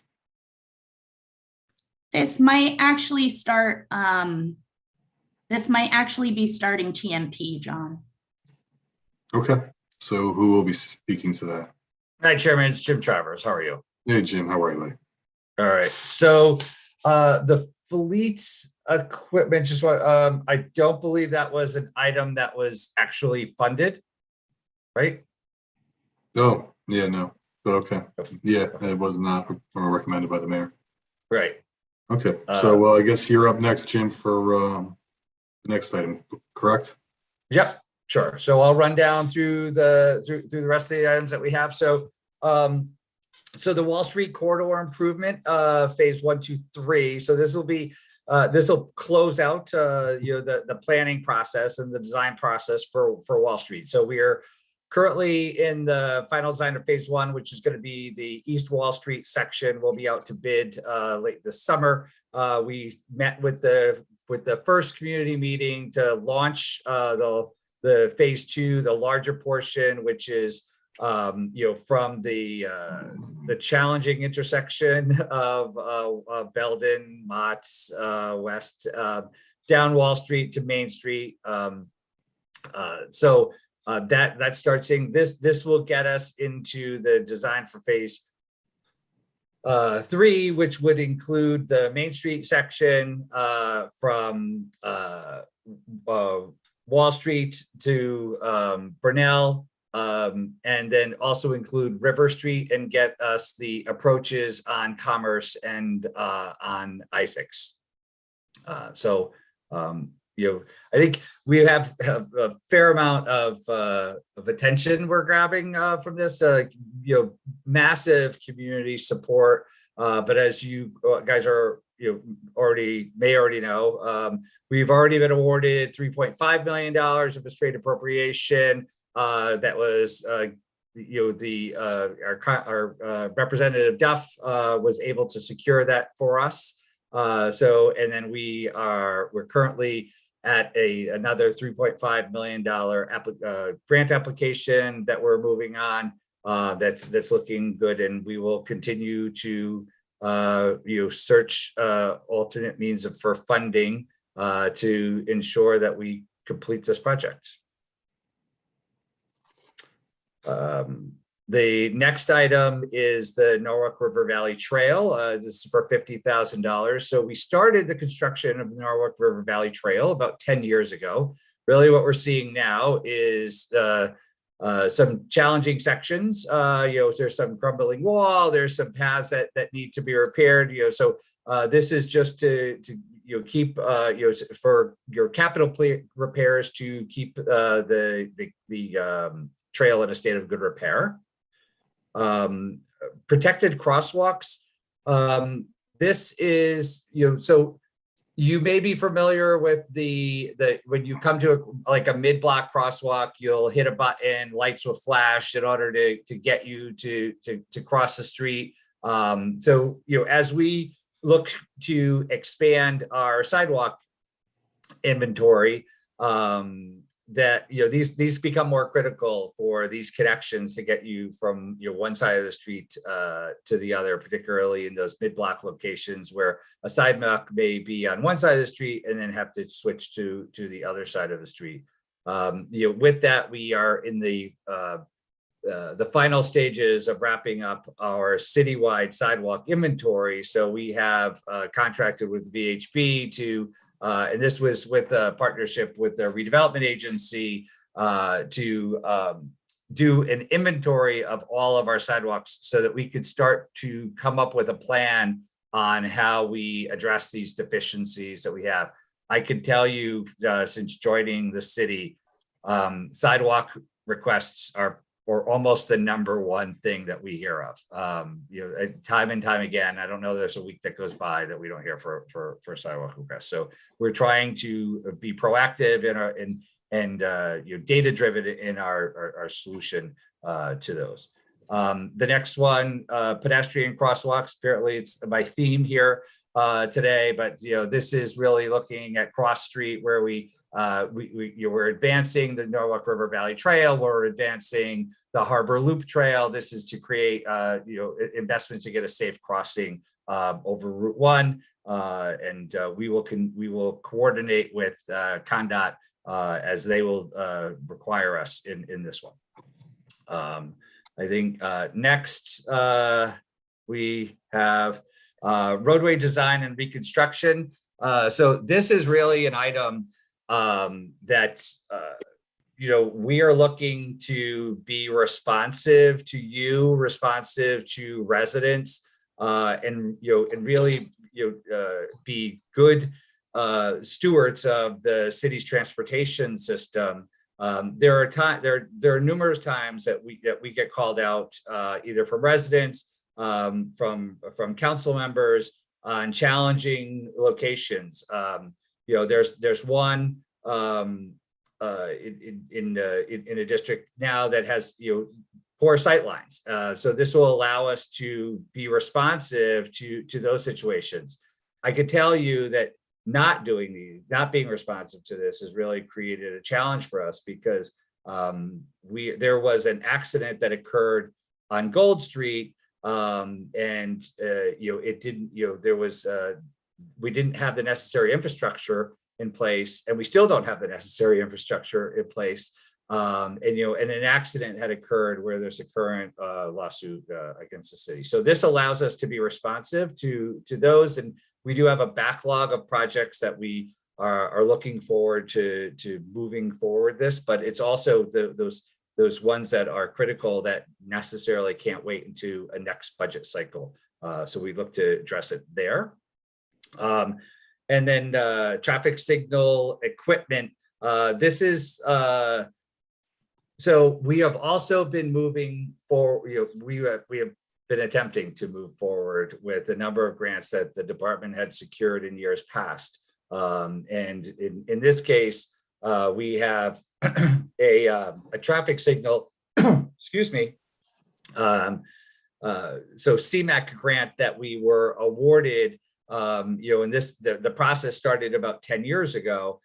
We have since, in order to maintain the grant, we have since had to reduce the number of signals that we can get done. But this is largely for the construction administration for those. So we'll be advancing 2 projects that had been in the hopper for signals. And then I'm not sure if you would recall, but several weeks ago, we announced that we had been the recipient of another CMAQ grant for signals and transit priority signalization throughout the city. So we'll be looking to advance those designs as well. So I think from this $600,000, we're really going to be capitalizing work on over nearly $9 million. So I think a relatively good return on investment there. Moving along is new sidewalk construction. We've increased that this year. And as I said before, really the number one issue that we're getting requests on, and we've done very shortly. We'll be providing you all. Hey Jim, do you mind not including those items? I know it's a long night, but I think it's informative. It's a good way for the members to get an understanding of what's you guys are working on. Can you not skip over the items that were not recommended for funding? Oh, I'm sorry. Okay. So sure. So George Street sidewalks, we had requested funding in there to advance the design. George Street sidewalks was part, I think, identified in the 2012 bike ped study that the department had done. So we had hoped to advance the design. So truthfully, I should preface for one thing, we are really looking to advance design work in this because we lack a shelf full of designs. How we are able to successfully get grants is when we have shovel-ready projects, right? Those shovel-ready projects are really determined by construction-ready plans that will give an adequate dollar amount for the construction job to be done, understanding the right-of-way issues. All of that will be ironed out ahead of time. Funders look favorably on those. So we really wanted to advance the George Street one, and that was not funded. Autonomous shuttle pilot has been one that had been earmarked for this. When I came here, I think there's a number of cities looking to advance these. I think that there is a little bit of a, we haven't seen it advance to the degree that we thought it was coming. And I think given where we are with the pandemic, where we are right now, it was my recommendation after, when we initially put it out, that this was the lowest rated item that we were going to do there, put on here. I think we should wait a little bit on it and see where it goes. I think the technology still has to prove itself.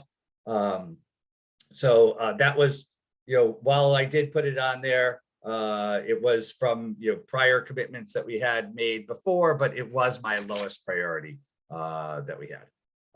So then I did roadway design and reconstruction. I think we were good there. The traffic signal equipment, I think we were good there. The Gregory Boulevard at 5th Marvin Calf Pasture. So this is the traffic circle that's and I say that loosely because it doesn't really, it is a circle in the middle of the road, but doesn't really operate as a traffic circle. It lacks, the concern of mine, I think was also concerns from, people who live in the area. And one that I had heard very early on is it has no pedestrian connections. So we're just on a path to the beach. And we come up with a problematic intersection that has no accommodations for pedestrians, no accommodations for cyclists. And I think, it is not functioning roundabout to the standards of any transportation or traffic engineering model. So we need some work. So we had worked up some concepts. We've had some conversations with neighbors in the community. And we really were looking to advance that. I think that, we had wanted to advance, to go from a concept into a final design, into construction. We felt that this one, the city already owned the right of way. The pavement was restored recently, so it's in good condition. We would be able to capitalize on that, and we felt that this time, it would be advantageous to move forward with the plan, but it was not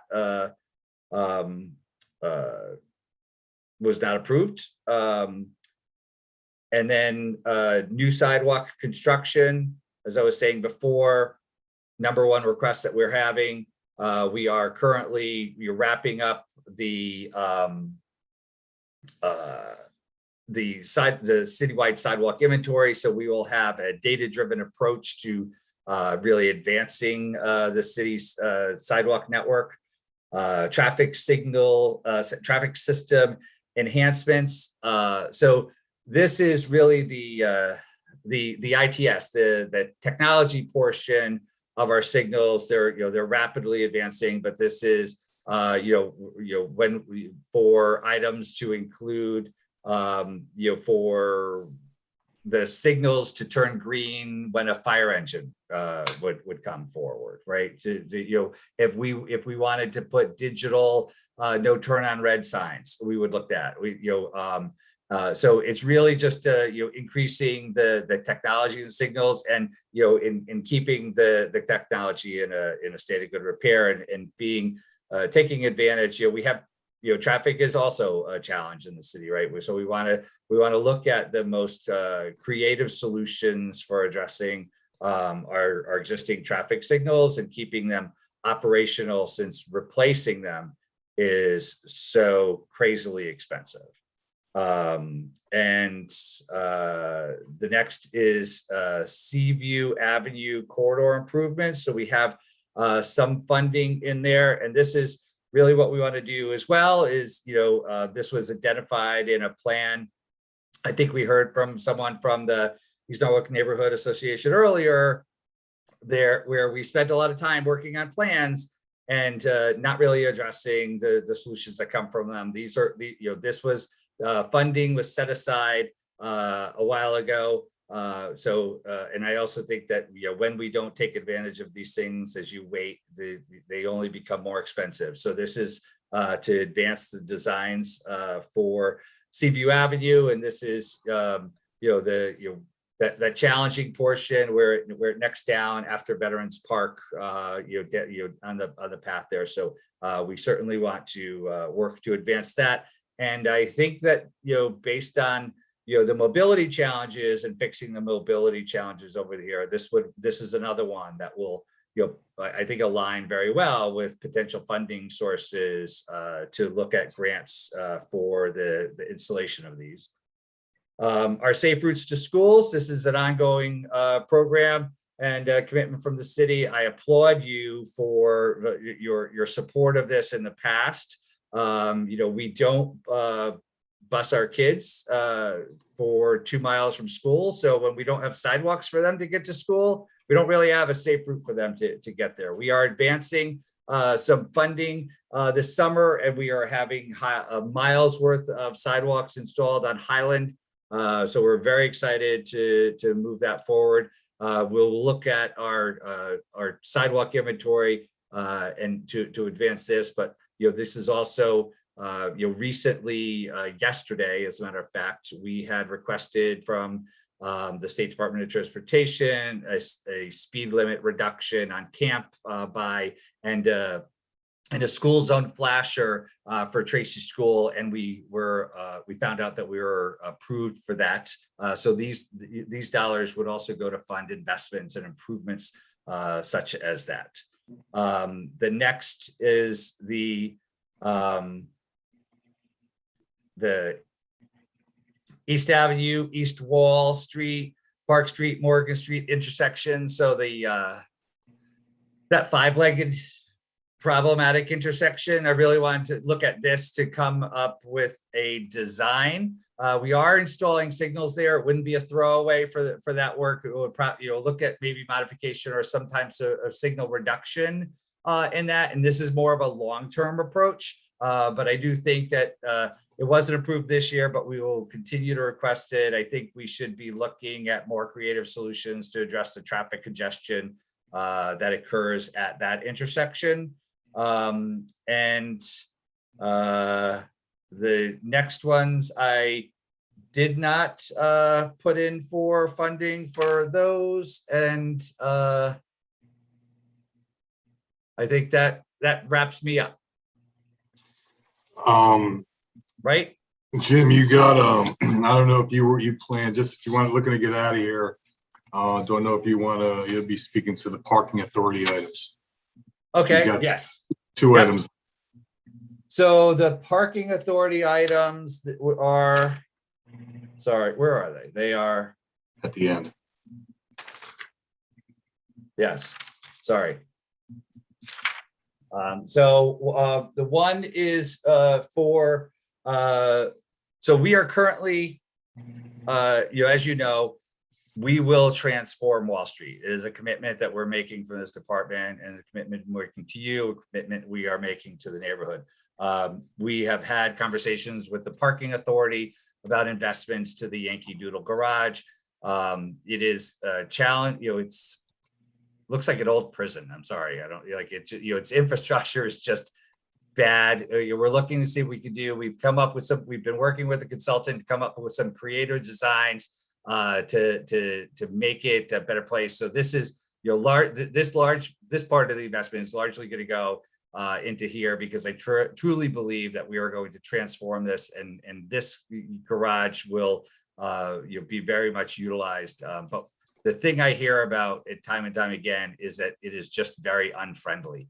And we have come up with some really creative designs, and we reached out to the community last week, and we are scheduled in the end of April to have a dedicated meeting, really just talking about advancing that design, and that should this be awarded, that we would go to town pretty quickly on this, and hopefully start this work as early as this fall. And then the second item is revenue control equipment.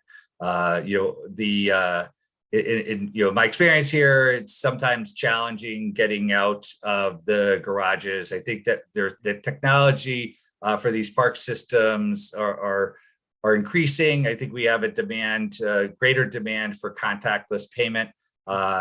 So that I think our desire here is to really create the Sono train station in a welcoming environment for people to come back and hopefully to work pretty soon. But also Maritime Center, the Maritime Garage is really supporting one of the greatest assets that I think we have in the city, and we want to make sure that those people can get out in a quick and efficient manner. So we would be looking to improve the revenue control equipment for those facilities. Any question for Jim? Jim, you made a really good argument when we spoke on the phone the other day in regards to the Gregory Boulevard intersection and its importance, and it being the artery to the beach and Marvin School and so forth. Obviously, as the representative of the district, I'm very familiar with the area. You felt confident that if you had some design money for that project, that perhaps you can go out there with that and try to secure the grant to fund the construction of it. Yeah, so Garrett, my assistant director, has joined me on this, and Garrett and I have a long history together for writing grants. We were successful in the grant award in Stanford for a roundabout. Roundabouts are very well received. I think in this one in particular, they're very well received from funding sources, rather.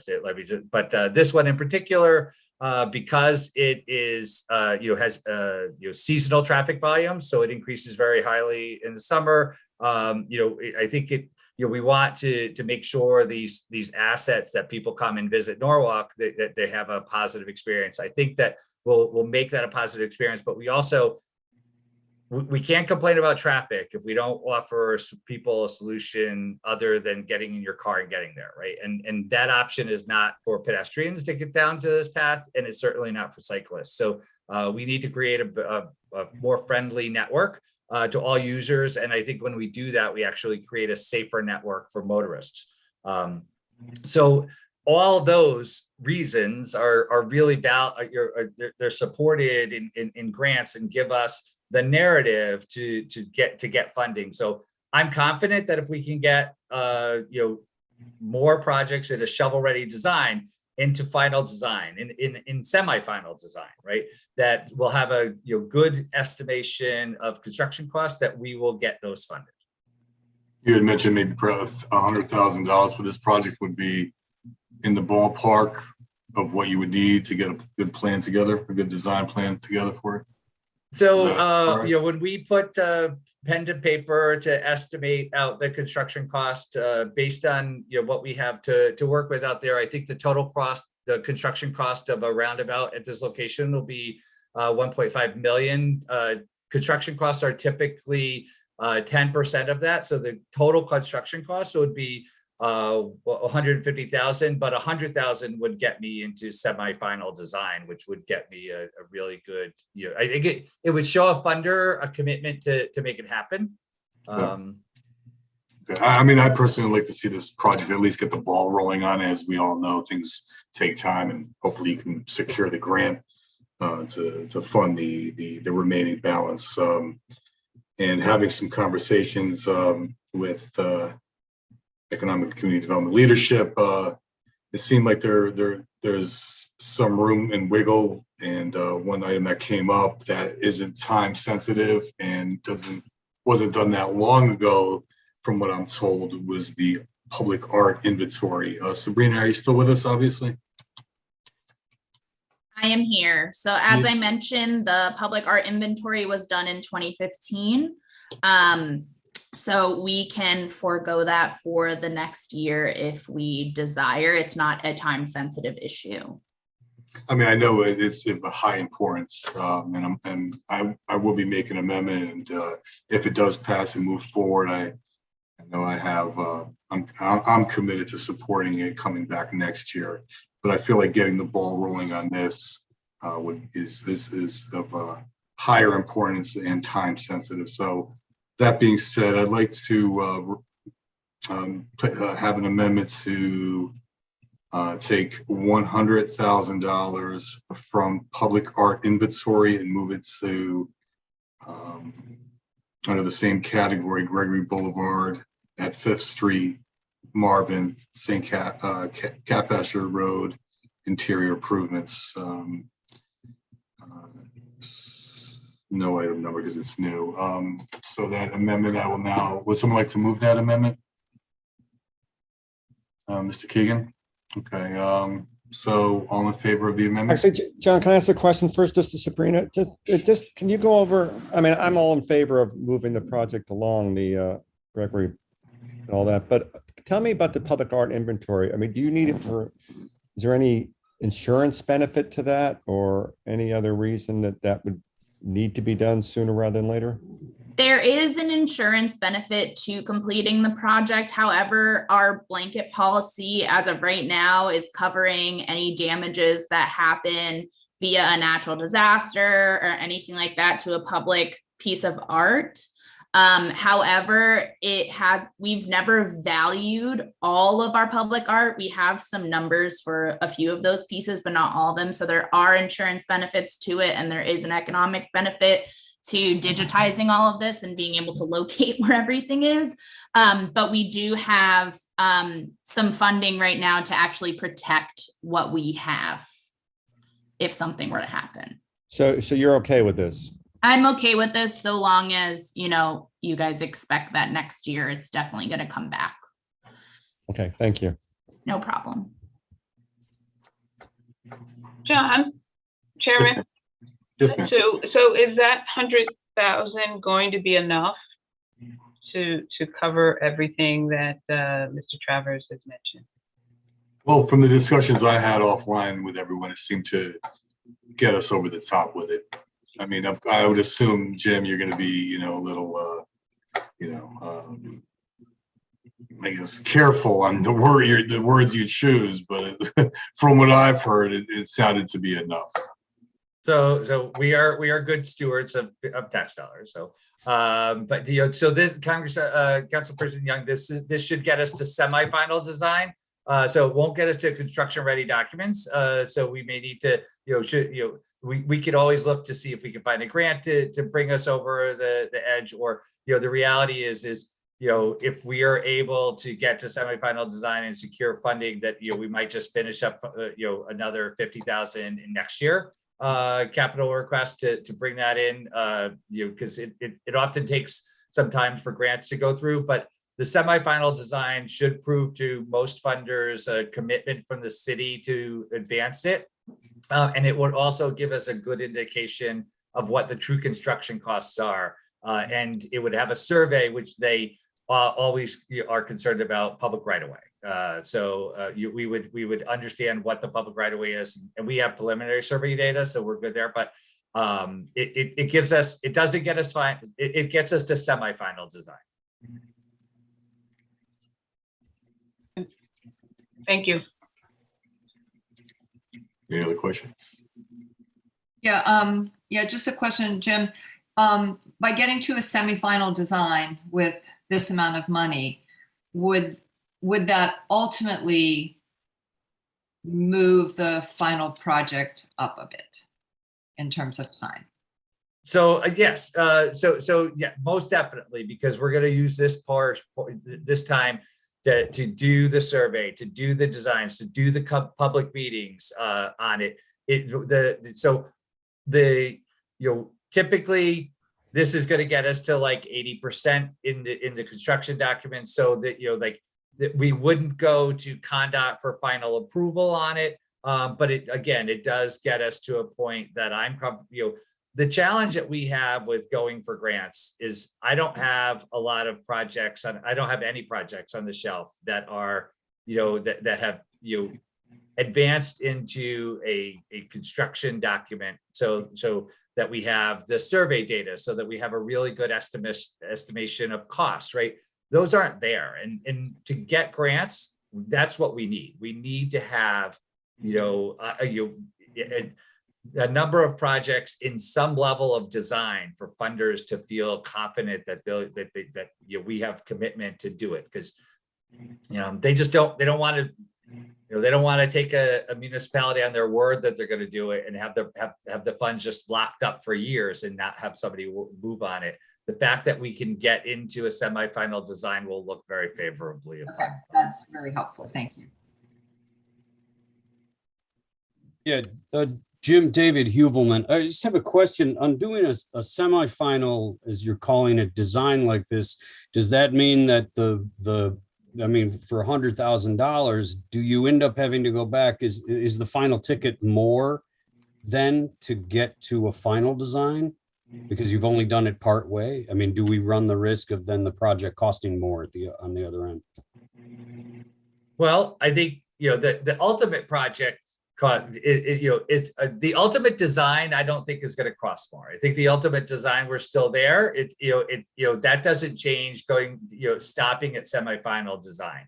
It would stop if we stopped and we didn't advance it for 5 years. Then there's some of the prior work that we have to go, or we're always going to be worried that, some standards have changed, right? Or the commitment from a neighborhood is no longer there from a funder. It doesn't change the design, but construction costs is every time we delay construction costs, we know the cost is higher. Like, I think when we heard from the mansion earlier, right? The costs of not advancing it in 2008, the cost of the system is much higher now. So that that's always the case.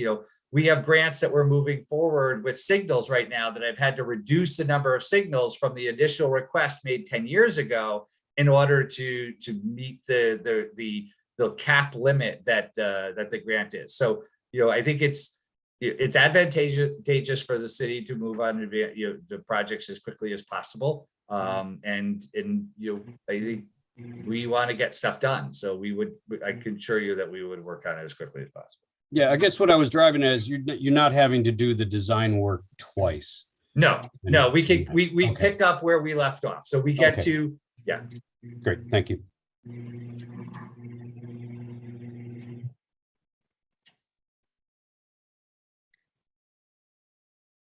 Anyone else?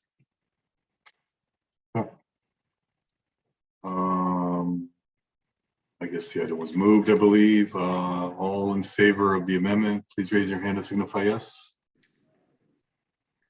Great, thanks. Darlene, I can't see you. Are you out there? Oh. Now you're just waving at me. All right, thanks, Jim. All right, thank you. Get that grant. Get that grant. Do what you're good at. We try. I know you do. That's why I even brought it up. All right, thank you, sir. Thank you. All right, yeah, we still got a little bit more to do. Building management is next. John. Yes, thank you. Yes. I'm fading quickly. Mr. Lowe, are you with us this evening? This is Neil. I'll be managing it for the department. He snuck out of this. Lucky him. So yeah. Good evening, everyone. Good evening. Good evening. Yes, you don't mind starting us off with City Hall repairs and improvements. City Hall repairs. We have three projects for this year. We have the Concert Hall Terrace, which is out in front of the building on the corner. Yep. That's in need of repair. All the flat work, all the bricks have to be taken down, repointed. The gray stone has to be reinstalled, and that is for $95,000. The next item is carpeting for City Hall. We'd like to start with the first floor, and that's for $40,000. That hasn't been done since the original carpet down in 1980s. And the third project is to do the restroom renovation on the first floor, which will be new counters, new partitions, painting. So kind of a rehab of the bathroom. Any questions on City Hall? How's the dome doing, by the way? We're starting within the next 10 days. That's great. We're just waiting for the weather to warm up a little bit. And will it be done this summer? It will. Great. Yeah, we just the windows and now everything's long lead time, so we should be on target for this the next few months. Good deal. I know that scaffolding's been up there for a while. Yeah, they had a lull in there before they shut down for the season, so they decided to put up the scaffolding before they closed down for the season. So they took care of that. Good deal. Next one is our account, which is various city buildings. That's for various capital improvements. Typically, we use these funds for any unforeseen capital projects, potential overages across the buildings that we run and operate. The next item is for the police facilities. We're looking to replace all the smoke detectors and heat detectors in the facility. They're obsolete and they're over 17 years old. So we're looking to replace those. The next line item for $20,000 is architectural design services for the locker room areas to do a refresh and redesign.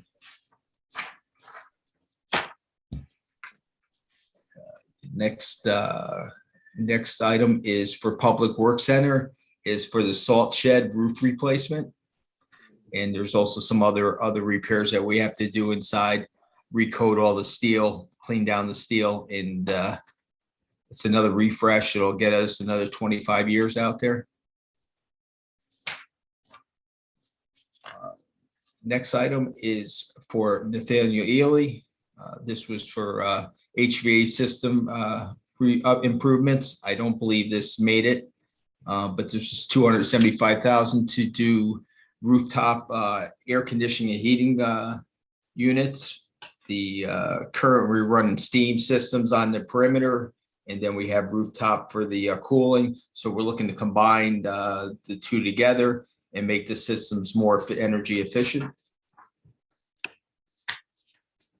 Our next slide item is various building energy conservation projects. We use this money when we have equipment that reaches end of life. We replace old motors with new energy efficient motors, new energy efficient controls, lighting, etc.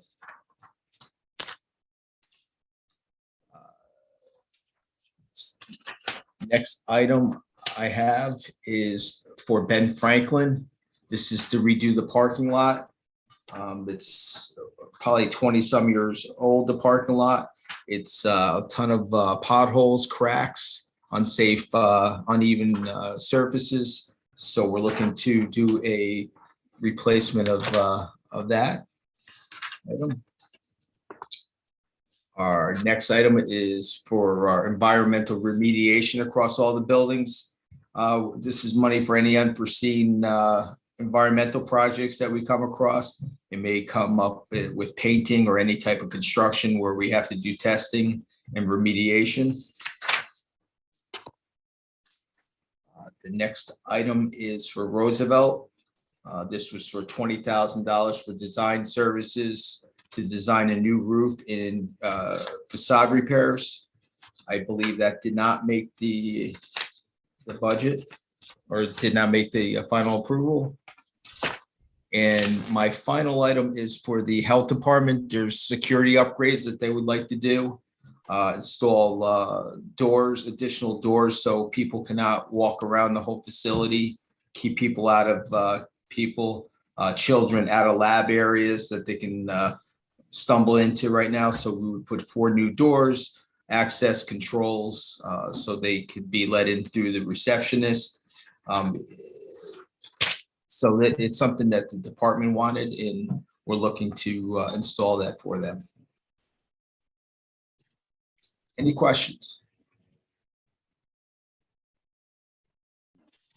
Neil. Yeah, Neil, Sure.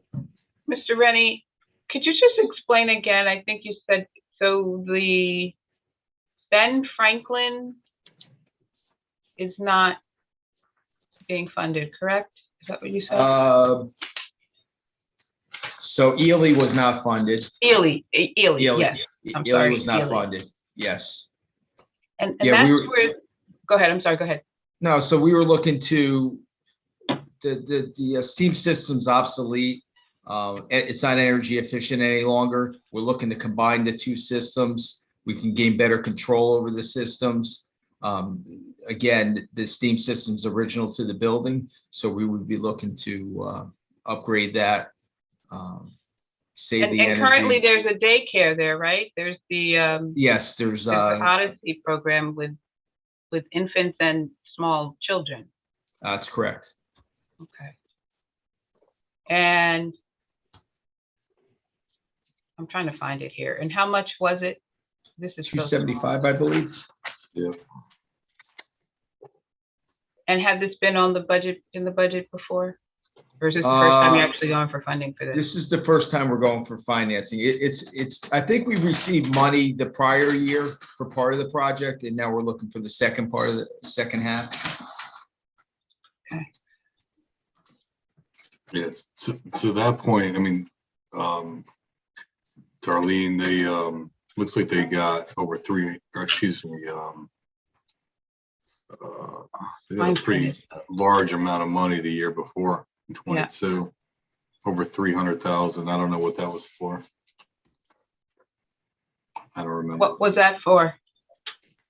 I don't have that number in front of me. I believe 270. So there was two parts to this project, right, to make it in its whole entirety. So I believe it was $550,000 in its entirety to get the project done.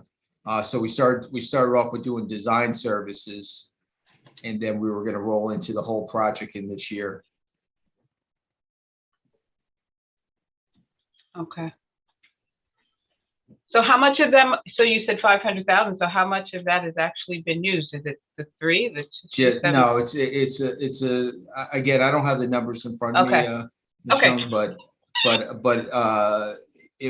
that would make up probably the money from last year probably would make up 40%, and then this would be the remaining 60% to get her off the ground. Okay. Thank you, Neil. You're quite welcome. Any other Neil, questions? Yes. yeah, this is not anything on your, in your area, but, do you have any additional information to the finance department's request for the office space security modifications? Has that come across your desk? The finance department's security? Yes.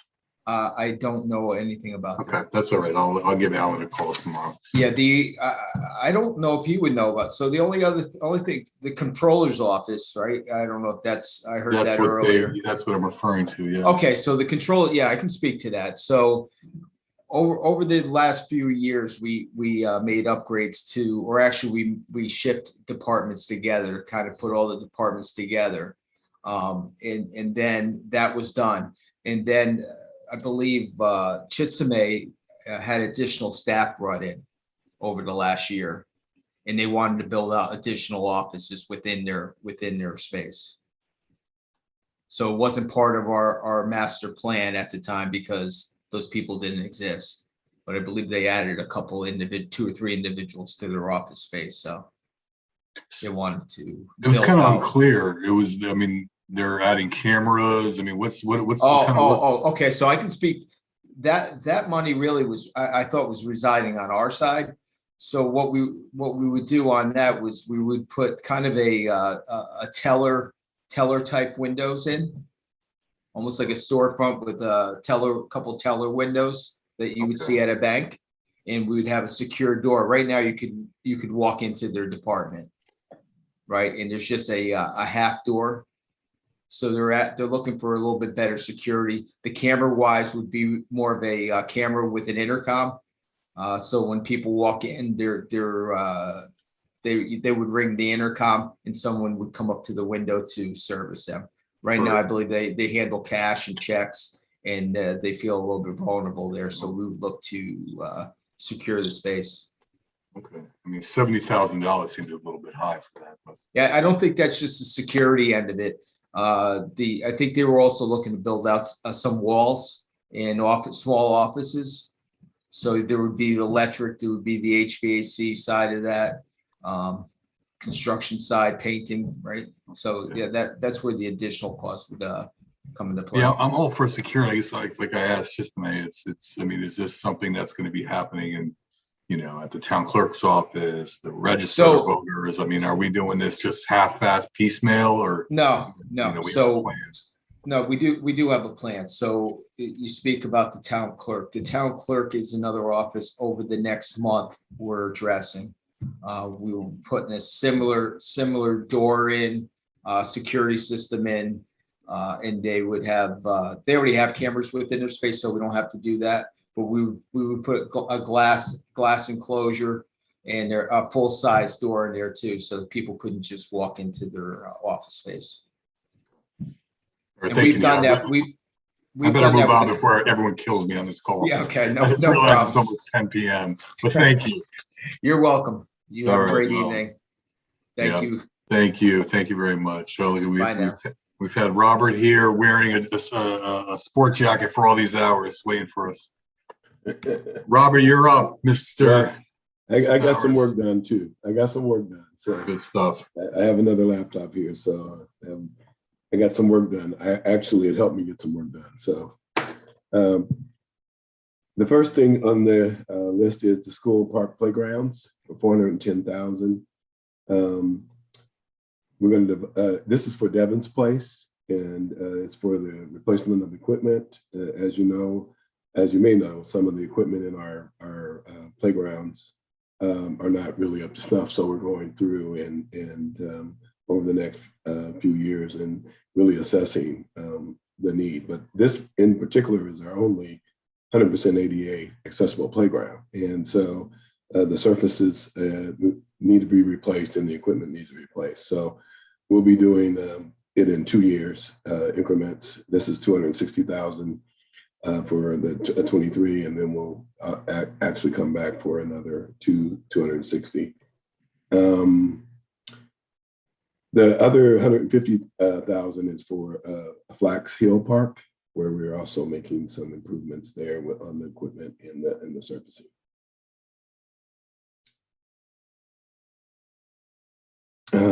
The number two is our vehicles, and we do a vehicle replacement, of course, and we're going to be replacing our box truck, which is in pretty bad conditions. It was 2006, so it's hitting almost 20-something years old.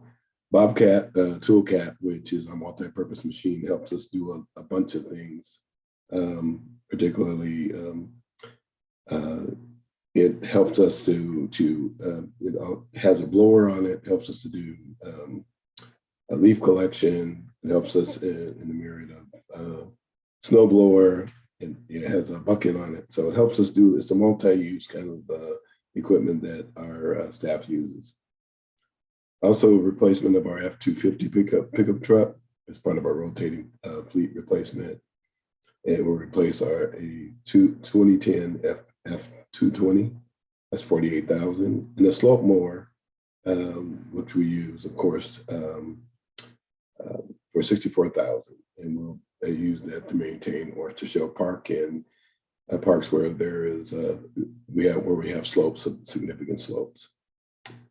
Our backhoe that we initially requested, we're going to forego that, and we'll be using DPW's backhoe, but we will be back eventually for a backhoe, simply because we can't always get use of the equipment when DPW also has work to do. So but we're trying to coordinate. Me and Chris are working close together on a bunch of things. So we have weekly meetings, and so we're coordinating some of our work, some of our labor, and some of our equipment.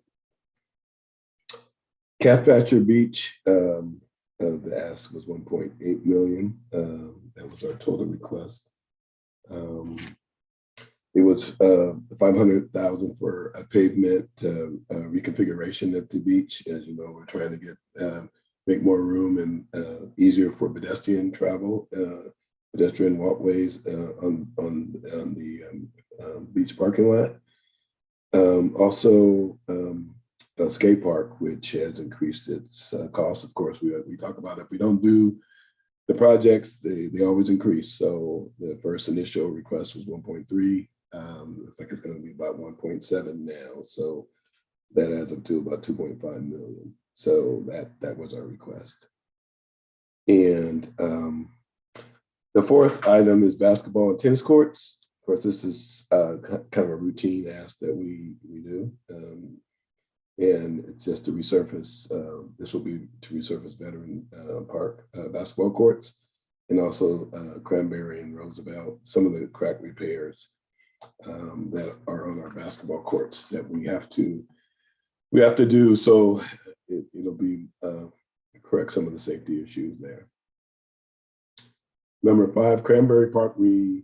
As you know, we have the $5 million grant to do some restoration and some systems, mechanical systems improvements at Cranberry at the Gallagher Mansion.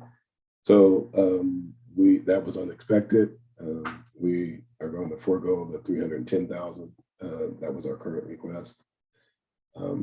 We've made some strides on this. We've gotten in all our paperwork for the grant. We've also went through a RFQ, if you will. We interviewed 5 firms, design firms, construction and design firms, and so we're about to kind of refine our scope of work. Me and myself and Ken, and we went out and we've developed an outline for a scope of work. Vanessa is also working with us on that. And so we'll be putting that out to the 5 design firms to get some real quotes so we can then select a final person for that job. As you know, we have to get the job done in 3 years. So we want to be on top of it. Can I interrupt for a second? Can you tell us a little bit more about what you're going to do at Cranberry? Well, one of the things I'm really concerned with is, we might be trying to do too much and for the money we have. And so one of the things I would not like to have happen is someone walk in the mansion 5 years, 2 years after we've done it, and it doesn't look like we spent $5 million on it. That's going to be the concept. That's going to be what people are thinking. So we also have a trail system plan that we need to design for the actual park. And also we're going to be demolishing the garage and building a new garage for, and it's going to be used for a crew headquarters and where we're going to keep equipment. But the main stuff is really the mechanical, the electrical systems throughout the mansion, the plumbing systems, and then the restrooms, getting those functional. We have upstairs restrooms that are not functional at all. The kitchen needs to be really upgraded so it can be a real facility for caterers. We need to also clean out the garage and move that equipment so we don't have to move it every time we do a rental, move it to a new garage. So, and then the probably the most difficult will be the drainage system and really collecting what we have, somewhat over 20 spouts that go down somewhere where probably there's a lot of collapsed clay pipes. And so we'll have to dig out and remove a lot of the cobblestones and find where those can all tie in. And there's a lot of flooding in the basement where we'll have to fix the basement floor as well. So, and probably set up some daylight bioswales so we could take in some of the drainage. So doing a lot of more green infrastructure systems work out there to help solve the drainage problem. Thanks. It sounds like your 5 million isn't going to go down as far as you want. Yeah. Yeah. Well, we're thinking what I've talked to Ken about is, we need to maybe look for other money for the trail system design, and so that's what we're thinking about, and that might be easier thing to do with all the natural resource money out there.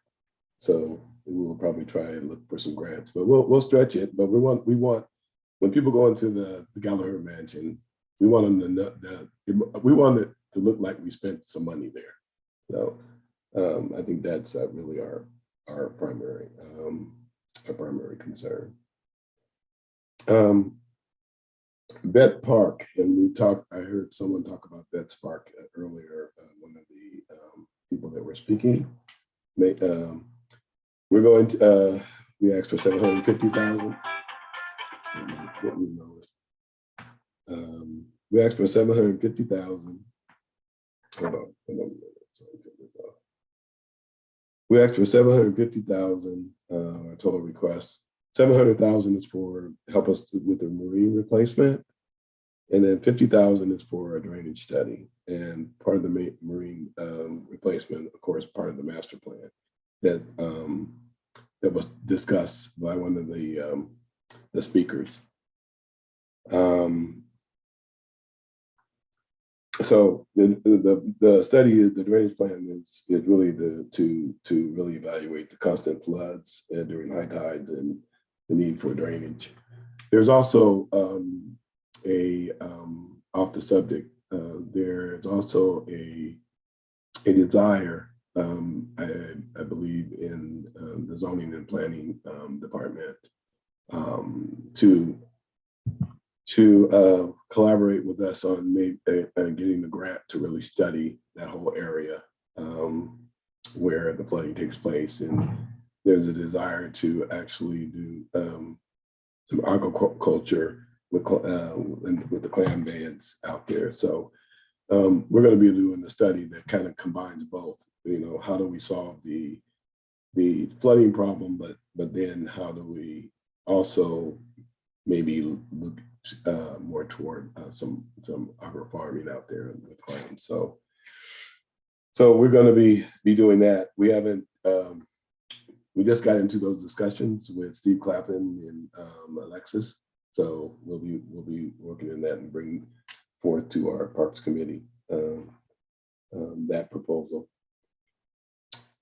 Athletic fields rotated. You know, this is kind of a ongoing kind of annual request where we have to regrade our fields. We have to add clay, new mounds, bases. It's just annual, just keeping the fields in such a condition that they're because they're highly used and they have to be really maintained. And I'm hopeful that the positions we have in the new budget will stay in there so we can continue to. We've gotten some positions to dedicate to field prep, and not only field prep but synthetic field prep as well. So I'm hoping that we can that those stay in the budget on May 2nd or whenever the final budget is passed. Kisan Grande Field, Brian McMahon, this 560,000 will go toward a replace existing track, including asphalt. So the track has been resurfaced twice in the last 11 years. When we do this track, I don't know if you have enough money, but we want to try and get it sealed as well. In Seattle, we did a brand new track at our what's called the West Seattle Stadium. It's one of the stadiums the high schools play in, and we failed to seal it. But my old school, Chief Sealth High School, they did the one around the same time. It was just as ours, but they sealed it, and it still looks good. And so I want to make sure we do what we did at the old high school. Or else you'll be getting in another 3 years, we'll have to replace it again. Tree planting, 50,000, and that's for, replace or remove disease or damaged trees and in the parks. And then Chesterfield Norwalk High School. We want to put that off because, of course, the high school is going to be reconstructed. So we want to put that off for now. Backstops and fencing, 50,000. It's our total request. Again, that's our yearly maintenance of backstops and fencing throughout the city. And, you know, from what I've observed, just out in tour, our fencing is not in good shape. And so probably next time around, we'll be asking for a little bit more money for fencing. Broad River Baseball Complex. Of course, we're going to forego this one and push this back another year. This is not enough money to do it. We need to reassess in this project, and so we're pushing it out a year so we can reassess it and then determine how we can get it done. Oyster Shell Park, 250,000 total requests. It's part of the master plan, and again, is this pushed out? Oyster Shell? Yeah, we got 250,000.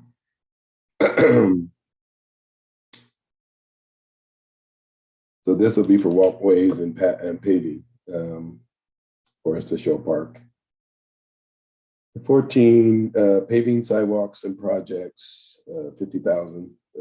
This is again just routine repairs, replacement on city parks and school properties. We've noticed there's some a couple of schools that we just got notice about the paving, curbing, and some of it is kind of coming apart.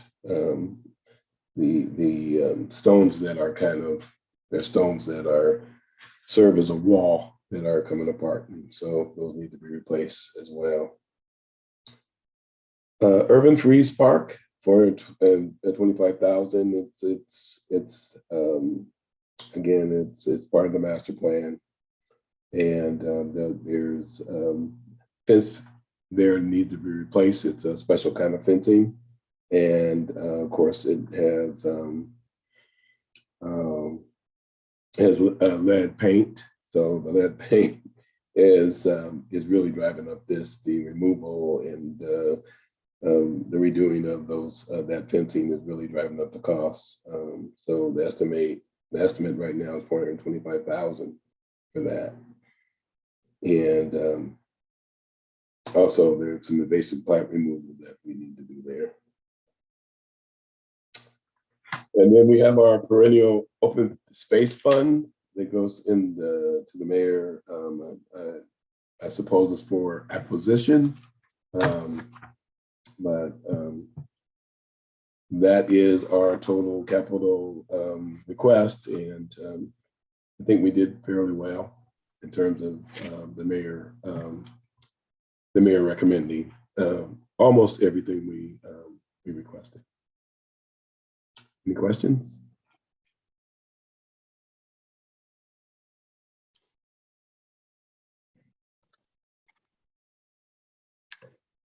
See no questions. Thank you very much, Robert. I know it's, we've had you waiting for quite some time. I appreciate you waiting and for your time. That's okay.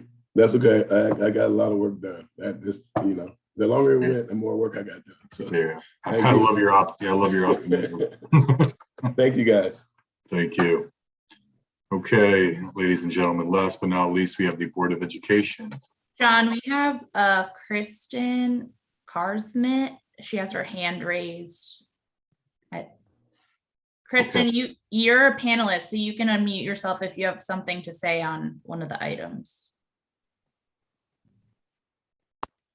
Maybe she did it by accident. I think that was unintentional. Okay, go ahead, Linda. Sure, thank you. Again, thanks for the opportunity to share with you the Board of Ed capital budget request. We have 7 items, I believe, on the list. I do have Kristen, as you mentioned, on the call to help answer any questions. I also have Bill Hodell, who's our facility manager for the Board of Ed and can provide some additional insight on specific questions. The first item we had on here was for security upgrades. This was a later addition to the list. You recall, I believe it was January, December timeframe where we had some of the scare incidents at the high school in Norwalk. And so after review, the Board of Education kind of met, and then we started kind of reviewing our security systems and securities apparatus that's in place. There is a security committee that the superintendent and the Board of Ed recently put together. It includes some Board of Ed staff, Board of Ed members, and I believe Greg Burnett may be on that task force as well. But basically, this task force was tasked to review and look at security features and security enhancements. Among the things that this funding will do is look at security, cameras. Part of many of our infrastructure is old. We have some schools, for example, West Rock schools, that has classroom doors that open to the outside. In the current environment, that is not ideal. We look for single points of entries, and therefore some of the features that will happen is to put alarms on these doors. We have incidents where we have children who are runners, and therefore there are some exit doors that are not main doors. And then when a child goes out of that door, there is no alarm that goes off. There's inconsistencies in the locks. They were replaced over time, but not uniformly. So some doors don't have locks, and some doors have locks, but the keys are not available. And so what this will do is basically revamp the security system through all the 20 schools and other buildings at the Board of Ed. So that's that first project. The second project relates to curriculum and textbooks. This particular ask in this particular year, we've always had curriculum and textbooks on the capital budget request. This year, the Board of Ed is enhancing our IB program. As you know, IB program currently is at Brian McMahon. We are expanding the IB program to start teaching at the middle school. So the first phase of this is enhancing the IB program at Nathan Hill and Roten. And these are the schools that would feed into Brian McMahon. So as the students enter the IB program, they have some background early on, starting at middle school. And therefore, the $200,000 that was requested for this was textbooks for the IB program, because that curriculum doesn't currently exist. That was reduced from the $200,000 ask to $100,000 ask, I believe, in the current version. But that's what the curriculum and textbook ask is. I think I skipped over the air conditioning request. The air conditioning request is $500,000. As you know, not all of our buildings are air conditioned. Currently, during the months of, typically we see this in summer and October, and to some extent in July. The buildings that are not air conditioned, most of these are middle and elementaries, is when the temperature reaches a certain point, it's unsafe for the kids to be there. So we actually have a system now where we have early dismissal due to heat.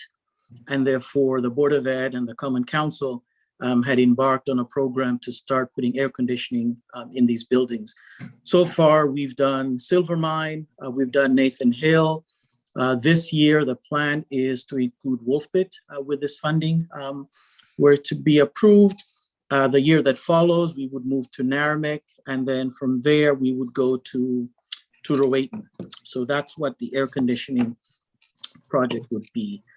The instructional technology is, as you know, a couple of years back, the Board of Ed transitioned to the one-to-one technology. And so this is primarily providing upgraded equipment, new equipment, keeping up with the software licensing. We have over in excess of 11,000 students. And so this is one-on-one for the students, and also one-on-one technology, not one-on-one technology, but IT technology within the schools, smart boards and those type of things to support the technology that the students have.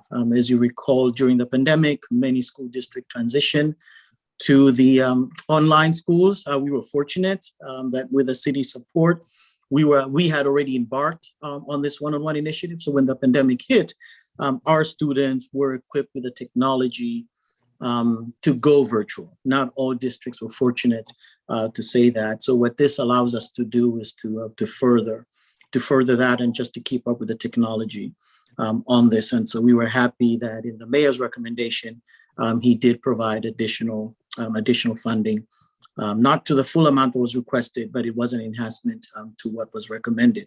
So we are thankful for that. As far as capital repairs and maintenance, this is a program that the Board of Ed actually and the city have gone in together. This is just a way to provide ongoing maintenance. Many of our facilities are old. So this is a dollar amount that's put there if, if a boiler breaks at any of the facilities and so forth. We're not coming back for any special appropriation and things like that. But this is just a maintenance fund that allows us to do those spot fixes because things will invariably break down just because of the age of our facilities.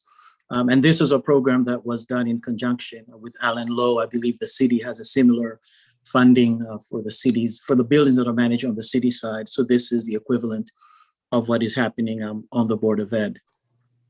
The fifth item on here are fuel tanks. As you know, we do have a number of schools that have still have underground storage tanks.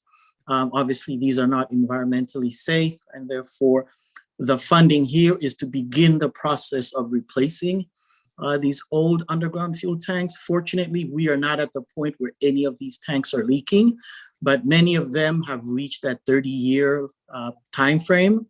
And so the potential is there. And so this is getting ahead and replacing some of those underground storage tanks. So the funding that's requested in this budget would replace underground storage tanks at Columbus, at West Rocks, and at Tracy. And we've begun some of these projects. We have also been talking with the gas companies to convert some of our gases to natural gas, some of our buildings to natural gas. Some of them, I believe, Rowayton, and Bill can correct me, we were able to do that. But there are some buildings that are just too far away from the main line, and it does not make economic sense for the gas company to extend those services to the buildings. And therefore, we're in a situation where we must continue to use this type of gas, and therefore that's why we need to replace these storage tanks. But in buildings where we are able to convert, we're just taking these out and not replacing them and fully converting those buildings to natural gas. And then the final one is a vehicle replacement. This is not funded, but was requested. Our original request at $125K was for a propane type vehicle. This vehicle carries our large electrical, mechanical, plumbing equipment. We also use the same vehicle during the winter months to provide snowing and salting of some of our facilities. The truck that we have now is about 18 years old, and we are looking to replace that. And so that and Bill is, like as I mentioned, is on the call. If you have additional questions, what we would like to request at this time, if you're okay with that, we did ask our facilities department to gather quotes for the vehicles.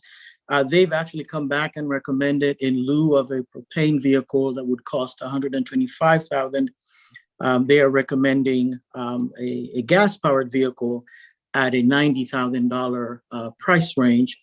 What we've found in the recent months is we have been able to access some Verizon grants that are helping with technology. And therefore, if the committee, is amenable, if you could do an amendment and perhaps transfer $90,000 from the IT project into the vehicle project, we may be able to fund the vehicle that way rather than coming back. And I believe we will work with our IT and potentially see if there's any grant funding that we could make up the difference for any shortfall from the IT side. And I'd be happy to answer any questions. And as I mentioned, Bill is on the call, and our budget director is also on the call to answer any specific questions regarding our capital budgets. So Linda, in terms of the cost of the truck, what was the difference between 125 and 90? 35, I believe. No, I get the number. I'm sorry. What was the reason? And Bill is on the call. I can answer that. Go ahead, So Bill. the upcharge to go from gasoline powered to propane is roughly $25,000, $30,000 in that range. We know that because approximately 2 years ago, we replaced the box truck. The original box truck was old, 20 years old at the end of its use, and the superintendent at the time had promoted clean vehicles. So we went for the propane-powered box truck, and that's currently in use. So you're going to forego the clean vehicle. You want to forego the clean vehicle for a gas vehicle. Well, that's just, we have those options on the table.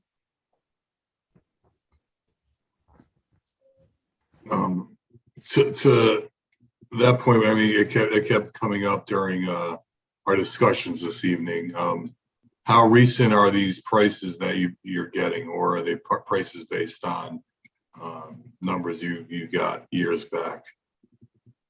The numbers for the propane are based on numbers we got approximately 2 years ago. But the gasoline powered truck that Mr. Asmani spoke to, that is recent pricing. And so you have a propane powered vehicle now currently? We have a propane powered box truck that has been in use for almost 2 years. Yes. I don't know how hands-on you are, Bill, but I mean, have you got any feedback on its production, how it's been working out so far? Yes, I'm very much in touch with the drivers. I speak to them regularly because I want to know. Everything's still under warranty. So far, it's been performing well. Where do you get? Sorry, John. No, go ahead. I was just curious about the cost of operation of the gas versus the propane. That's still something we are taking a look at. For instance, I asked the gentleman or the truck driver, how often do you fill up the propane at Hocon versus how often did you fill up the old truck? So we don't really have an analysis yet. But I also want to mention that at the same time we went to propane, the entire bus fleet went to propane. So all of the buses that the NPS are using are 100% propane as well.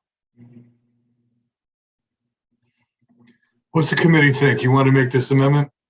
I'm indifferent way. I'm not a big fan of going from propane to gas, but I mean, I know that Board of Education got cited, got commended for having the propane buses, and I think that's terrific. But we've been pushing for more energy efficient vehicles throughout the city, and to move away from that now seems a little short-sighted and not in the right direction for me. I have to agree with Mr. Livingston. I feel like we're taking a step backwards on that one. I agree with that. Linda, if you're able to take the 90,000 from your IT, are you able to take the full amount and stick with propane? We can do that. We could work with that. I'd talk to Ralph, but I think we'd be amenable. I think our challenge right now is the district really does need this vehicle. And, we understand the situation that you're in. So we were trying to be partners in trying to figure out how can we get to a solution where we fund the vehicle without having to make additional reductions anywhere else within the capital budget. So we are willing internally to make that adjustment. And so if the committee, and if Bill, if you're okay with this, I mean, you're the expert on here. If we do the 125 from IT and that's the way we go, we will make that work. Yes. I mean, I hate to be like the guy in the room, but I mean, we were talking about a price from 2 years ago. A heck of a lot has changed in over 2 years. I mean, that thing could be $150,000, $180,000 by now. I mean, we don't know. True. That's a good point. I think the estimate or the amount we're asking will cover it. That factors in, the difference between 2 years ago and now, and perhaps some long lead time items due to COVID.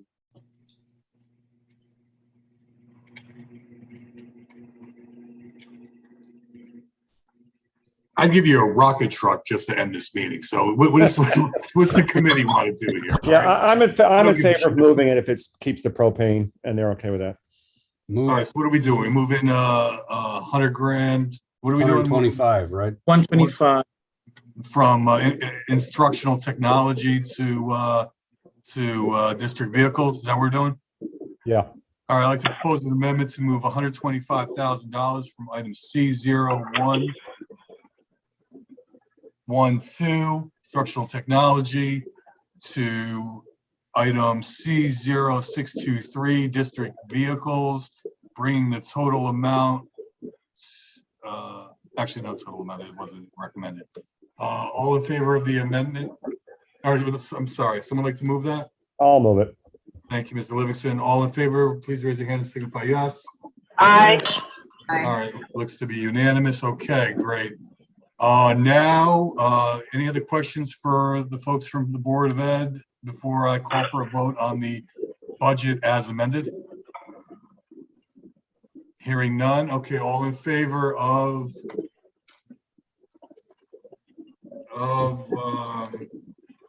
bear with me, I'm sorry. Chairman Kites, I have a Got a question. question from Mr. Burnett. Yes, Mr. Burnett. Right, I realize I am not on the committee. However, what is the process if I wanted to recommend an addition to the capital budget? Do I do that here or do I do it at the council? I mean, if table? you as a non-member could not do it, or you would have to maybe propose it, perhaps someone. Well, on the yeah, committee. I would propose it for consideration. Yes, and then some committee member would have to propose it. Yes, please. So speak your mind. the item goes back to the police department and the unmarked vehicles. After hearing the narrative from the police chief, where he indicated that the request was for 3 unmarked vehicles, but then there was a comment made that if he did not receive an updated vehicle, that would be okay. So the recommendation for consideration would be adding the 2 unmarked vehicles to the vehicle line for the police department. So where do you suggest that money come from?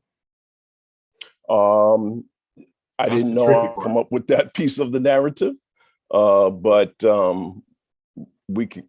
I'll definitely look at the other line items to see where we can find that amount. What the amount have been?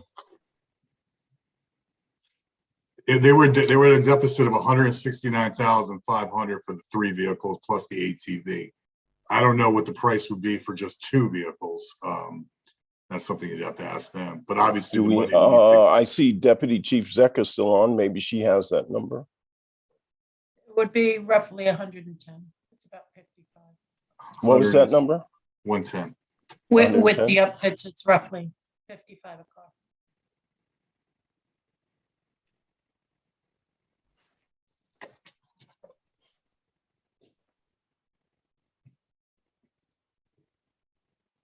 They list just for, they list in the budget book, a single vehicle at 56.5. Okay. Yeah, the trick here is to find where it's going to come from without putting anyone else out. So if you maybe want to make some phone calls between now and the council meeting, excuse me, and find out if anyone's got $110,000 that they could, separate from, then I've got no issue with it come Tuesday. So what's the process to bring it at the council table?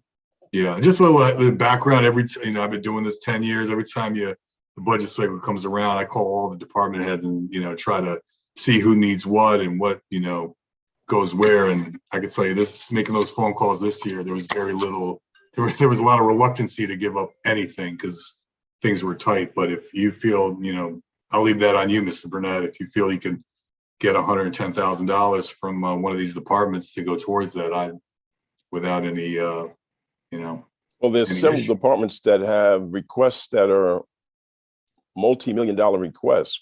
We just went through a process of the Board of Education having a request from $1 million, and we trimmed off 125,000.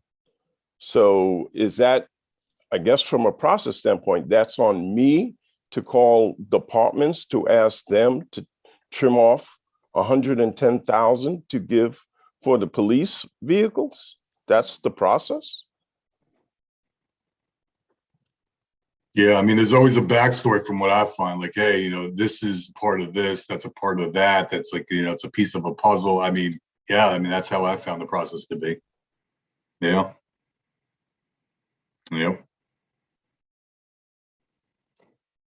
Okay, so what are we doing here? I mean, would you like Greg, do you have something that you suggest to another member to move around and do now, or do you want the weekend to figure it out and do it on the council floor? I just brought it forward here for the committee to consider. If the committee members do not have resolution, then I'll bring it up on Tuesday at the council floor. Anyone else have anything to add? Okay, I guess we'll all put some thought into that and discuss it at caucus on Monday. Yeah, well, we don't have a source of funds tonight, so there's not much else we can do. I mean, so anyway, Right. talk about it Tuesday. Okay. All right. The amendments have both, basically was it 3 amendments? The item was moved, so now I will call for a vote as item B1. Excuse me, 2A1. All in favor, please raise your hand to signify yes. Yes. Okay, opposed, abstentions. Look to be unanimous, I believe. Yes, the item is unanimous. Okay, thank you, everyone. As we talked about previously, the item B1, I mean, Tom, I know this was, you brought this to my attention, like the item was not, from what I hear, did not come out of committee on the state level. So, I mean, do you feel you'd like to still speak to it, or are you fine? I'm fine, and thank you, Mr. Cotty, for bringing it forward. I know it was an item of concern to many residents in the city, and I'm glad you brought it up, and I'm also glad it never got out of committee. So I think we're all good there. Thank you. We dodged that. All right. That being said, anything else anyone would like to speak to before I call for a motion to adjourn? Okay, hearing none. Do I have a motion to adjourn? I'll make that motion to adjourn. Thank you, Barbara. All in favor? All right, everyone. Have a great night.